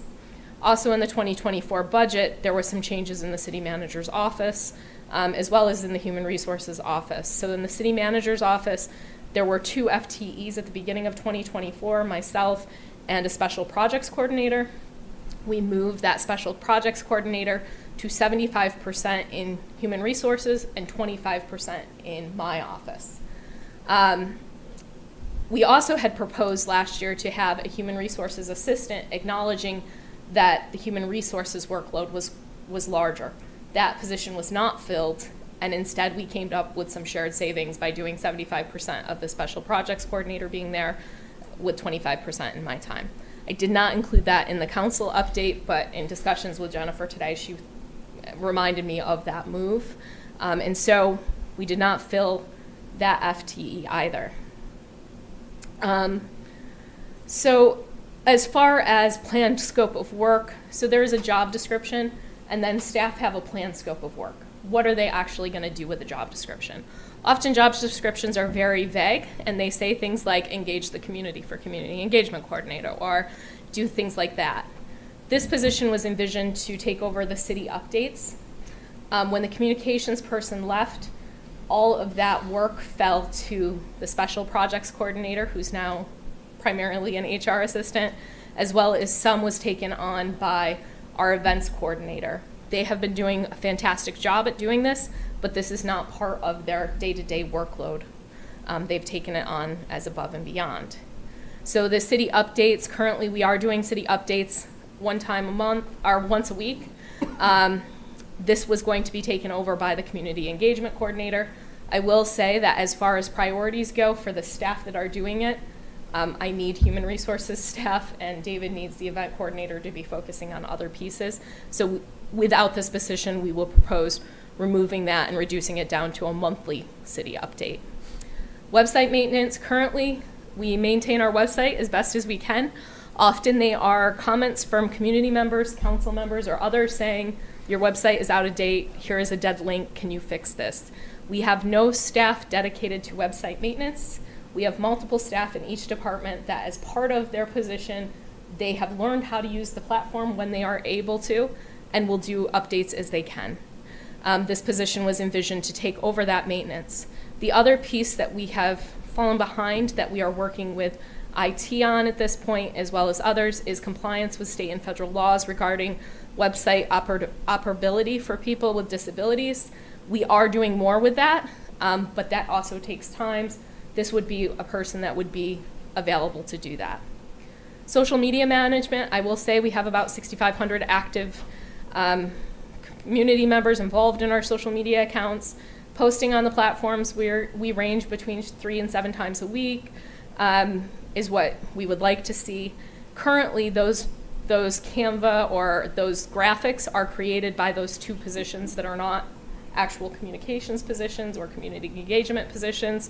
We had envisioned that this person would be able to take that workload on. They would also be able to do more public information distribution. We don't distribute a lot of press releases or things like that. Media contacts us. This would be a proactive approach at that. The other vision was for this to be a 24/7 communications person. Often there are things that happen, and we've experienced quite a few even in the last week, where we need to send a message out as quickly as possible. Our staff have been great at helping us do this, but this is something that this person would take on and be the expert in that. Also be the expert in receiving the information. Even on our social media, people that use our social media currently often get frustrated because we don't respond to social media questions. And so people could ask a simple question. We don't monitor it regularly, so if you ask what time the fireworks are, hopefully someone else saw that post and says, oh, they're at, whatever time, 9:45 usually. And then the engagement piece would be facilitating community meetings. Then we would utilize that information for grant program development. We'd have a goal of doing 6 meetings. So when we look at the scope of work, there would be key performance indicators that we would measure the progress of this position.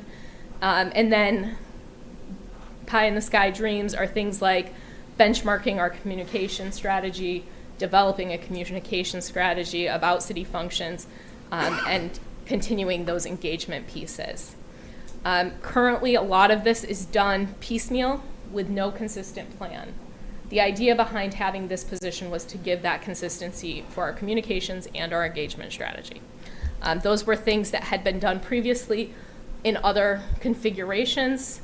This puts all of those things, instead of spreading them across multiple staff who are watching small pieces, into one consistent position. Good.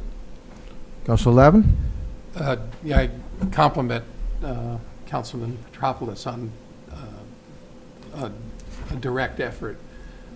I do have to say, and I'd be inclined, because 2 months ago or 3 months ago, I asked this council to give the city manager some parameters to work within for the year, including the potential of keeping the levy for next year where it is this year. Those are general goals and parameters to direct her coverage. When we get into the job of micromanaging the city manager, I personally would rather her decide whether this job is more important than some other job within her organization, as long as she's meeting our overall goals for revenues and expenses. We haven't given revenues and expenses. The previous council set a budget, and I think you might have been against this position last time had you been on the council to direct this. So I think we're in a respectful way, I'd like to support the manager's discretion, but because we haven't given her any goals to live within, I have no sense that she's actually being put in a position to weigh the value of this job versus others. I'd almost like to amend your thing to say, and we will freeze hiring for the city of Geneva until the levy is at least 10% reduced from the current level. Because that really is the issue is here. You're the first one to say, and I give you credit for this, that we're in a financial pinch here, that we're facing a real economic crunch here. Our taxes are so high that our real estate values and the condition of our houses is declining in a time of demand for housing. And so I think that's where your motivation is coming from, but I don't know if we want to get into the job of micromanaging the city manager and on this sort of thing. So I'm torn. Councilor Gilat? When I sat in the audience in December, you didn't lay it out like that. I don't recall you laying it out in that position, that detailed. In fact, until today, I don't recall you laying that position out in detail. I think that makes some difference. What I would like to see is to move forward, is to roll this into our budget discussion for this coming year and reevaluate exactly how you laid out this position and possibly tweak it a little bit towards the marketing areas as well, just my opinion. But that's kind of where I'm at with this. And again, I'm not trying to micromanage. I think communication is important. I do feel that it's our job to communicate with our wards. I have boots on. I get out as best I can. I get emails out, etc. People have got feedback back, and most of the feedback right now is road conditions, trees falling down, people not taking care of their properties. That's what I'm getting back. And so this kind of thing is really, to them, not very important. It's more, they're not seeing any action, especially in the north end of Ward 4. They see very little presence of public works or any kind of improvement in their area, and they haven't seen it for a while. And so that's kind of where I'm at with the position. And if I may, so the scope of work document doesn't occur until we have the position ready to build a job description. And then we think of, when we look at this person in the interview process, can they meet these goals? Can they make sure that their social media presence and all of that? And so I can understand that. And we did share a similar document that we've expanded on here as part of that budget presentation. Councilor Peeler? I'm going to give our councilors a chance. I have just a couple background questions, just for myself and for any of the residents. So, a lot of what we're dealing with is kind of staffing, right? This is staffing. So, the communications person left. That's what you said, and we're trying to fill gaps. Who was that person, and what was their job description? I don't remember. I won't remember his last name. It was a shared position with a BID. Yeah, it was a shared position. It was with the Business Improvement District, and it was a communications coordinator. I can't remember the gentleman's name. And that was... Didn't last long. Yeah, 2022, 2023. That was brief. Yeah. If it even lasted 12 months. It did not last that long. So who was doing the job before that? Well, we sort of, to be blunt, we've sort of hodgepodged it all the way through. It wasn't really ever a city position. It was basically pieces were done in the basically the Office of Neighborhood Initiatives. Correct. Was where it was basically aimed and focused, but it wasn't ever a full-time position. Right. But that's been, this community has been begging and wanting this for a long time. Very good. Thank you. I mean, I can give you the years, go back and you know it's like too close. So I also want to make a general comment about the website and our new web provider, because I was on that subcommittee and I was part of the process of all of the RFPs that came in, and why we chose, and I was against this, the most expensive web service from an out-of-state vendor. Not the most affordable one with in-state vendors, but we chose, the past council chose, the most expensive one.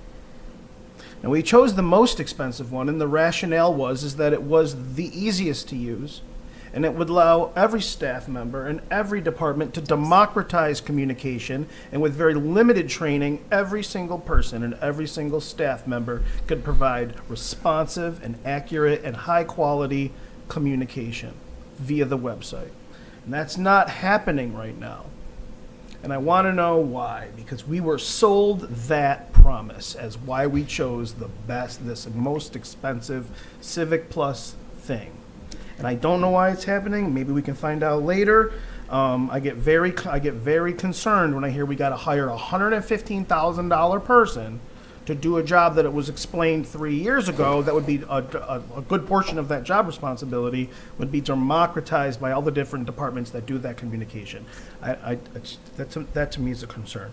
Another general comment about this position is my opinion hasn't changed as it was when I voted against this position in the previous session, and that was almost directly in line with the mayor, and I believe the opinion was, I think we can better target these funds for targeted projects and targeted projects and goal-based things, nouns, not just searching, but a thing that we already found. Because part of that is not really measurable in this. And secondly, I think we need to be careful on the little old lady who swallowed the fly and trying to find staff positions that are making up for past staff positions that changed, and then that person left, and now this person's in that department, and then this person's doing this now. That gets me concerned that this isn't really the right way to go with our current budget situation and how we can better use that money for targeted projects. Thank you. Councilor Petropoulos. Well, real quick, I'm fine with rethinking this. I think this council should work with staff to simplify it for starters. Again, the ball's been dropped. Very frustrating. Some events were on the city website a day after, or 2 days after. I saw it on the Community of Geneva Facebook page. The citizens themselves have taken it upon themselves to announce things. So right now, I'm not buying this. We could better use the money for targeted projects that are yet unfinished, et cetera, et cetera. So I just can't understand why the ball got dropped so many times. If you're in a military squad and 2 of your guys get hit, you still have to complete the mission. That means other people have to do maybe a little more work. For the time being, you got what you got. But in the future, we can possibly rethink it again when we've settled all the more immediate priorities we have, infrastructure and that sort of thing. What's good at a community if their basement's got 20 inches of water in it? All right? And that's what I'm hearing today during our big tornado scare. So, yeah, and I engaged them, and I got back to them, and I said, yes, I've talked to DPW, blah, blah, blah. It's on their map, so... Yeah, I'm not 100% convinced that hiring somebody isn't going to result in the same old thing another time. And that's all I have. And if I may, just so council is fully aware, we will move forward without this position, still reducing that workload. So things like social media posts will be less focused with content creation, more just nuts and bolts and move in that direction. On that note, we get updates from you. We could disseminate that information just as easily to our constituency. Absolutely. I'm perfectly happy doing that. As long as we get those updates from you guys, even if it's just every so often, we could then answer constituent questions about what's going on with this, what's going on with that. The worst answer I can give is, I don't know, sir, but I will find out, sir, and get back to you, or ma'am, and get back to you. So we did it in the military. We'll find out and get back to you. And that is when you'll get a call or an email saying, what's the latest on this? Yeah, Okay. I absolutely agree. I just wanted council to be aware that I have to shift some of those staff members back to their other positions. And so there will be changes to that, but that's okay. We can move forward with that. Last comment. Just piggyback off of what Councilman James said I think it's very important for us as council to open up our communication in our wards and make sure the word is getting out. It shouldn't be just the city manager's job to get the word out and get information out. Absolutely. If we get information in a timely fashion, we can expedite things more quickly. And then I'll be a strong advocate to look at this or talk about this for the next budget season, and possibly we can move forward that way. Yeah, absolutely. Councilor Whitfield. Being in the community, I definitely do not agree with eliminating this position due to the fact that there are more things than just hearing about from wards that branches are falling or floods being in basements and things of that nature. There's people that don't really want to talk to the city council because, to be honest, the city council isn't really fully engaged into the community as they should be. I agree with that.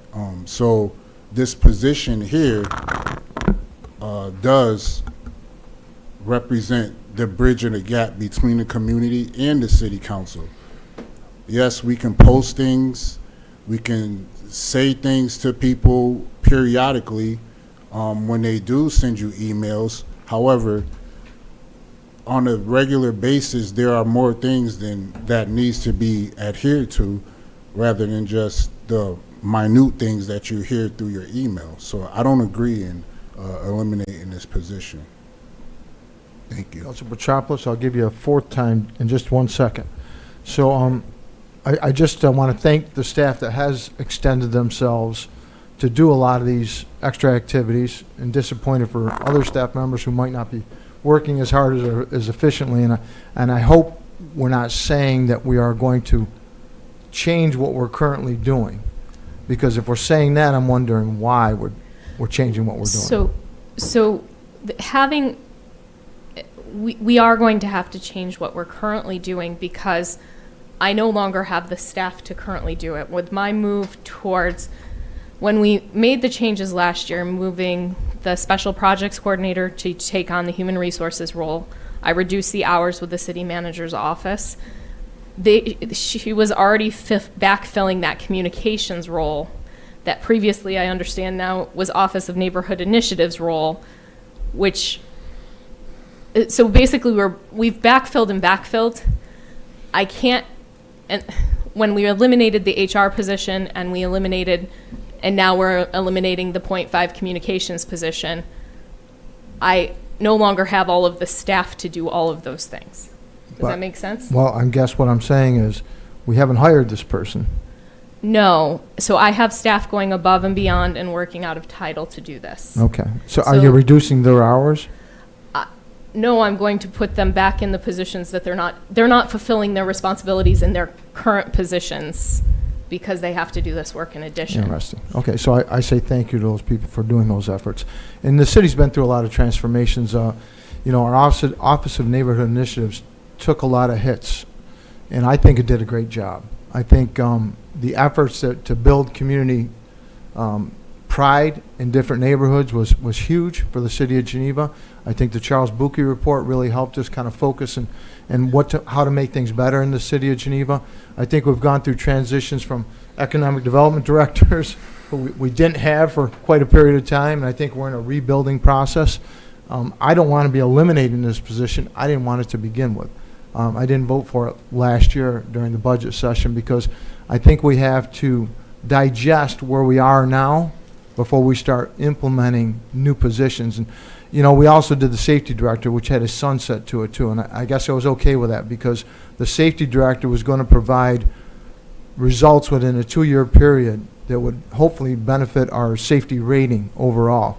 This position is $48,000 this year, $96,000 or more next year, and it's perpetual. So before, I think this is my opinion last year and it still sits today, before we invest in adding positions to the city of Geneva, I'd like to get really comfortable where we are with our current staff, current workload, because I'm hearing that we're shifting things and now we're going to shift them around a little bit more. I'd like to see things settle before we go forward. Yes, real quick, I'd like to address Councilor Whitfield's concern. As I understand it, you just said that people don't want to contact council. Instead, they want to go through Why not? I mean, we're here, we're accessible, we pledged ourselves to public service. If people don't like us, they can still contact us. I'm not going to say, I don't like you, whatever. No, I want to hear what everybody has to say. What's the point of democracy otherwise? We were elected to be the representatives. So if anything, I would encourage all of us to, when we talk to our constituents, to encourage them to talk to us. You're an at-large counselor. You can go all over the city and you can tell people, hey, if you live in Ward 5, talk to Petropoulos, Ward 6, Morocco, whatever. We'll listen, all right? We are here for a reason, and we wish to communicate. And again, if nobody wants to, what's the point of democracy? Thank you. Clerk, please call the roll.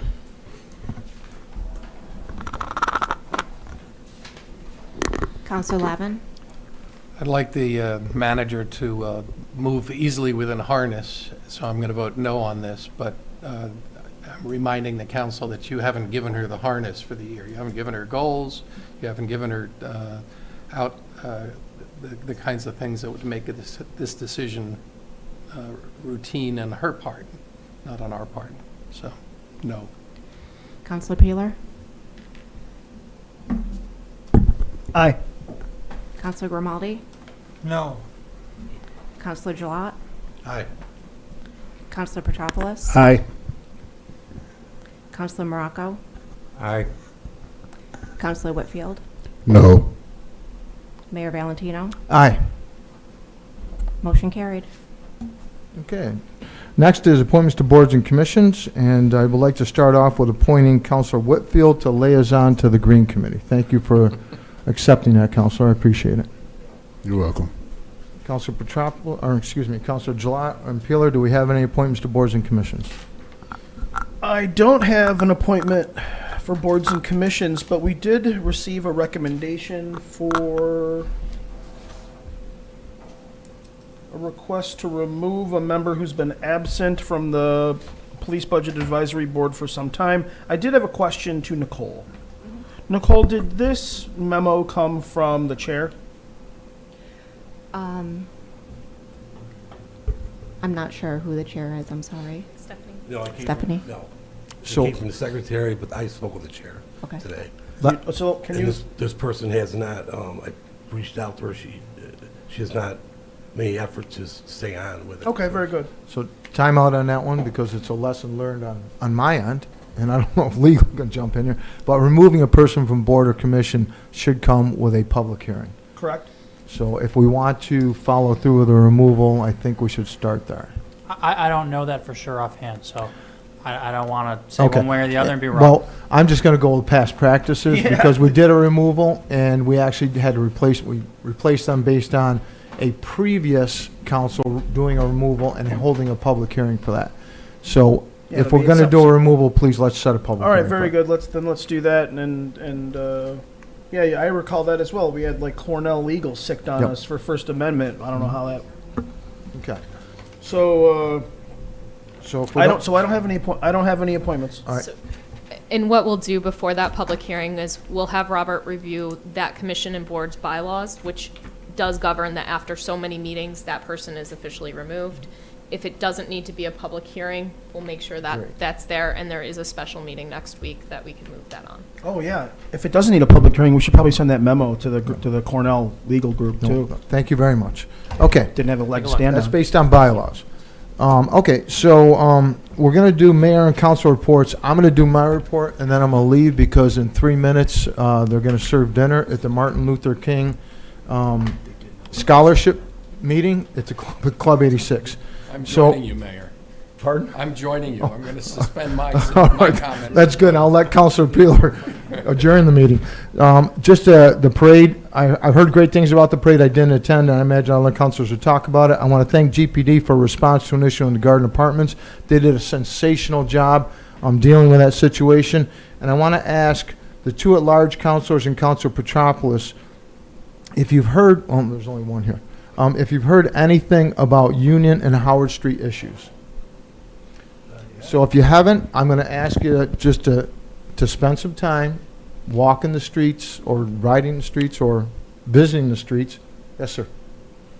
I have heard, and over the weekend, I literally was amongst some of that issue because I took it in my own hands to alleviate some of the situations that were occurring. Those streets, the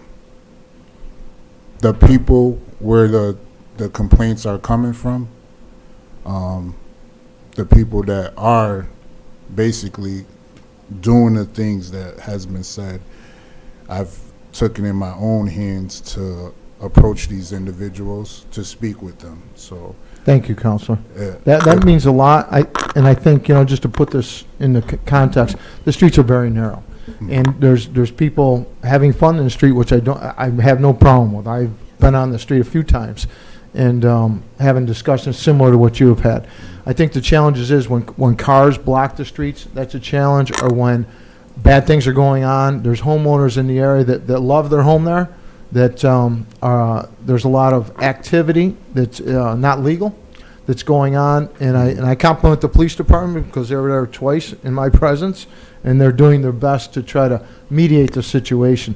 But I think, just more eyes on the situation would kind of help. And staff, if there's anything, I think some of the issues are code related. I've heard some of not the homeowners, but the landlords might be in violation of code. So anything we can do to support the police department, whether it's through code or however, or mitigate it through counselors' interactions, I would appreciate that. So thank you. Just a clarification. I know I'm familiar with Union and Howard Street. It's not in Ward 5 according to the map, so I wouldn't have an immediate, and I do have that thing. You are correct. Yeah, I mean, It's I'm cut familiar. out, They're yep. tight streets. I remember them from the census. So just letting you know, I mean, yeah, if there's something I can do, I will, and I'll certainly cruise by there every now and then. But yes, I think it's. You're making me scratch my head now. I want to say it's 3. Right down Pulteney Street. Okay. Right, a little farther. I know. All right, thank you. Council Peeler, it's all yours. Have a good evening. Pass the baton, do the report. For my own personal council report? And to make sure you run the rest of the meeting. Oh, very good, very good. What's that? He's my deputy mayor. No, we don't, I'll get on with my council report after boards and commissions, because we don't have any appointments. And planning board did not meet, so I have no report from the planning board.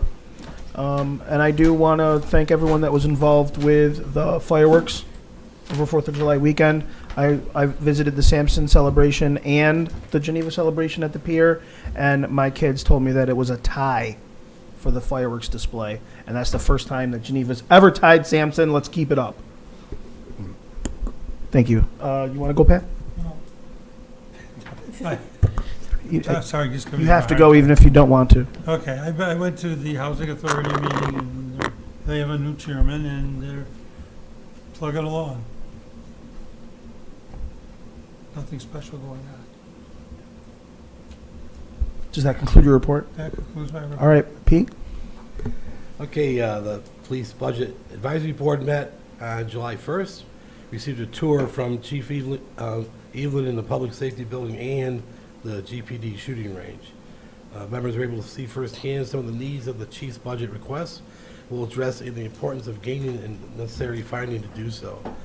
They were also able to gain an understanding of the day-to-day operations of the GPD and the resources that are needed to function properly.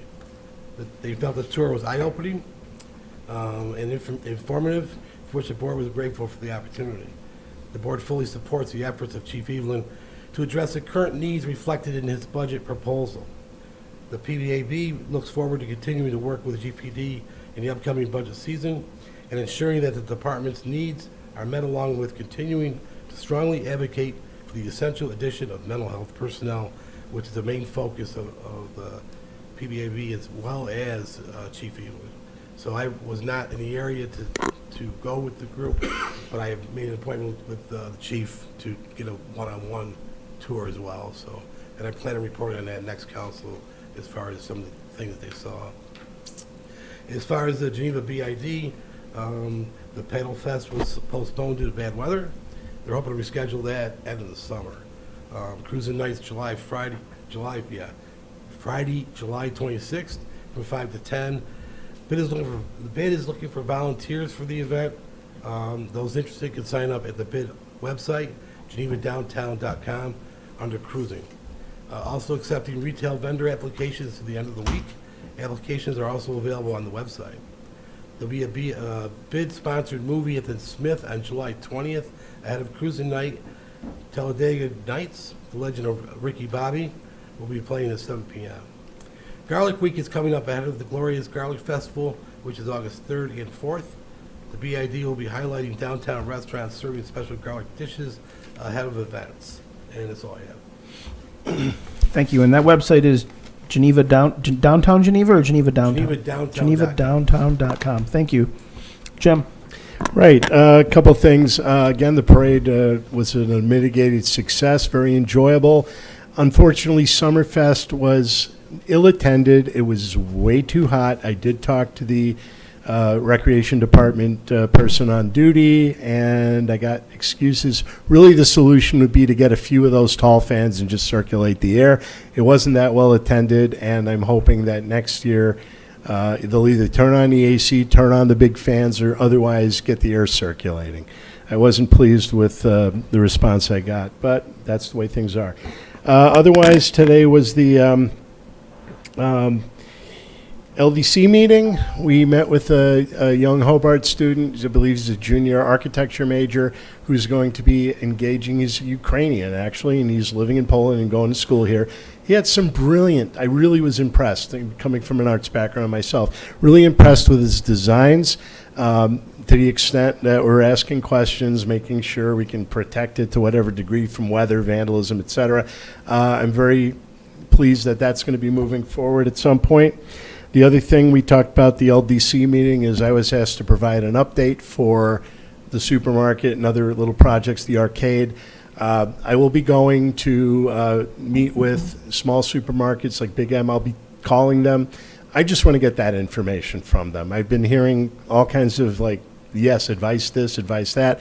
I'm also going to be talking to food co-ops, and we'll see who bites, if anybody. Meantime, the arcade idea is still circulating. I've been told I will get some information on an individual who's interested in opening one, so we could talk about that certainly and get that ball rolling. Again, it's not going to happen overnight. These things do take time. The other thing is, I'm pleased to report that thank you, City Management, for accepting. It was suggested by a Ward 5 constituent, and I recommended the pilot program for the hydrant cap. And we went over the parameters, and yes, insurance prohibits just anyone doing it, but that's why we're making it a pilot program. One other idea I had, if it's not illegal to paint the hydrants, let's get the LDC involved and have them add a little art to the designated hydrant. All that remains for that, of course, is we need to find an ideal location in Ward 5. It's the pilot. And ideally, that'll be with a parking lot. We don't necessarily want to do it in someone's lawn unless we got their permission and unless we know the water's going to spew out into the street, not flood their basement or anything. So that's ongoing. I'm cruising around town looking at fire hydrants, seeing where, and when the director of DPW gets back, we'll send him an email. So the Yes. director of DPW and the fire chief are working on the program, the location, and when it will be wonderful. offered. Even better. So that program, once that program is ready to roll out, we'll announce it and do Right. it. But it's going to be a pilot program to see, one, if we can do it, because our water system is different than larger city systems, what it does to that as well, which should be fine, but we want to make sure all of those pieces, as well as what the costs will be.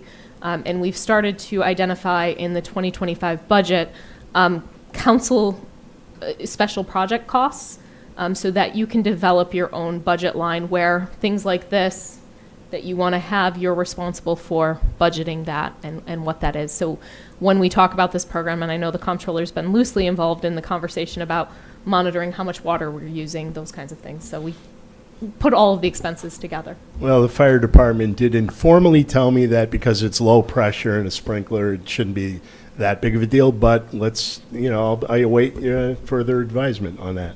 And I think that's all I have for now. Let me just check. Yeah, so that's it. So Jim, do I understand it that you were the squeaky wheel that got that grease to move that hydrant sprinkler into pilot? Maybe. Yeah, I mean, no, I mean, we had help. I mean, everybody liked the idea. And, it's just another, it's another idea. Why not? As I like to say, what do you have to lose, Lautrec? We'll see how it works out. Maybe, Ahmad, you remembered when we were kids, we would hunt for the hydrants that they used to open to clear the water. And we would be like, there's one over on Lewis Street. We got to go right now. And then we would go to Lewis. And you couldn't go there when they were flooding the whole thing. But when it slowed down, you'd go over there and kind of get wet and splash around in the street. And you'd just kind of hunt them around. Does the city have a schedule of when they Yeah, it clear was the just, hydrants? It was just posted last week. We should get that out in the public. Yeah, we will. All right. Tom? Solid? Ahmad? Sorry, say nothing at this time. Okay. Councilor Whitfield. Councilor Whitfield. I wrote something. Sir. Thank you. I wrote something previous before we came to this meeting a few days ago because I had some reports. But I wanted to say that I stand in agreement with those advocating for the retention of the community engagement coordinator position within our city council. This role is pivotal in ensuring our decisions are informed by the diverse voices and needs of our community. The community engagement coordinator plays a critical role in fostering transparency, inclusivity, and trust between our council and the residents we serve. Eliminating this position could potentially hinder our ability to effectively engage with all segments of our community, leading to decisions that may not fully reflect their interests. Furthermore, recent concerns are raised about unfair treatment towards minorities, starting businesses and long-serving city employees deserve our immediate attention and thorough investigation. As representatives elected by we the people, it is our duty to uphold fairness, equity, and justice in all aspects of governance. I will be looking further into these situations through time to make sure there is fairness and of no prejudices. I am in alignment with the sentiments expressed by Ms. Augustine, Mr. Einstein, and Mr. Feligno, and others regarding the importance of retaining the community engagement coordinator role. Their perspective highlight the deep-seated community concern regarding this matter, and we owe it to our constituents to carefully consider their input. Let us commit to further exploring these issues and ensuring that our decision uphold the principles of accountability and responsiveness to our community. To respond to the Council of Petropolis, people are afraid to talk to the community and to the council, and namely Ward 6 and some in Ward 5, because a lot of times nothing is done pertaining to these issues. And to conclude the matters of Union and Howard Streets, I took it into my own hands because enough had not been done to shut the criminal activities down, because enough is enough. Summer recreation full and half-day program is in full swing. Full and half-day program scholarships are available. Please use the city recreation website for more information. That concludes my report. Thank you. And now all that's left is a motion to adjourn. Councilor Gilat? Councilor Petropoulos for the second? All in favor? Aye. Nays? None. All right, thank you. Thank you, everyone.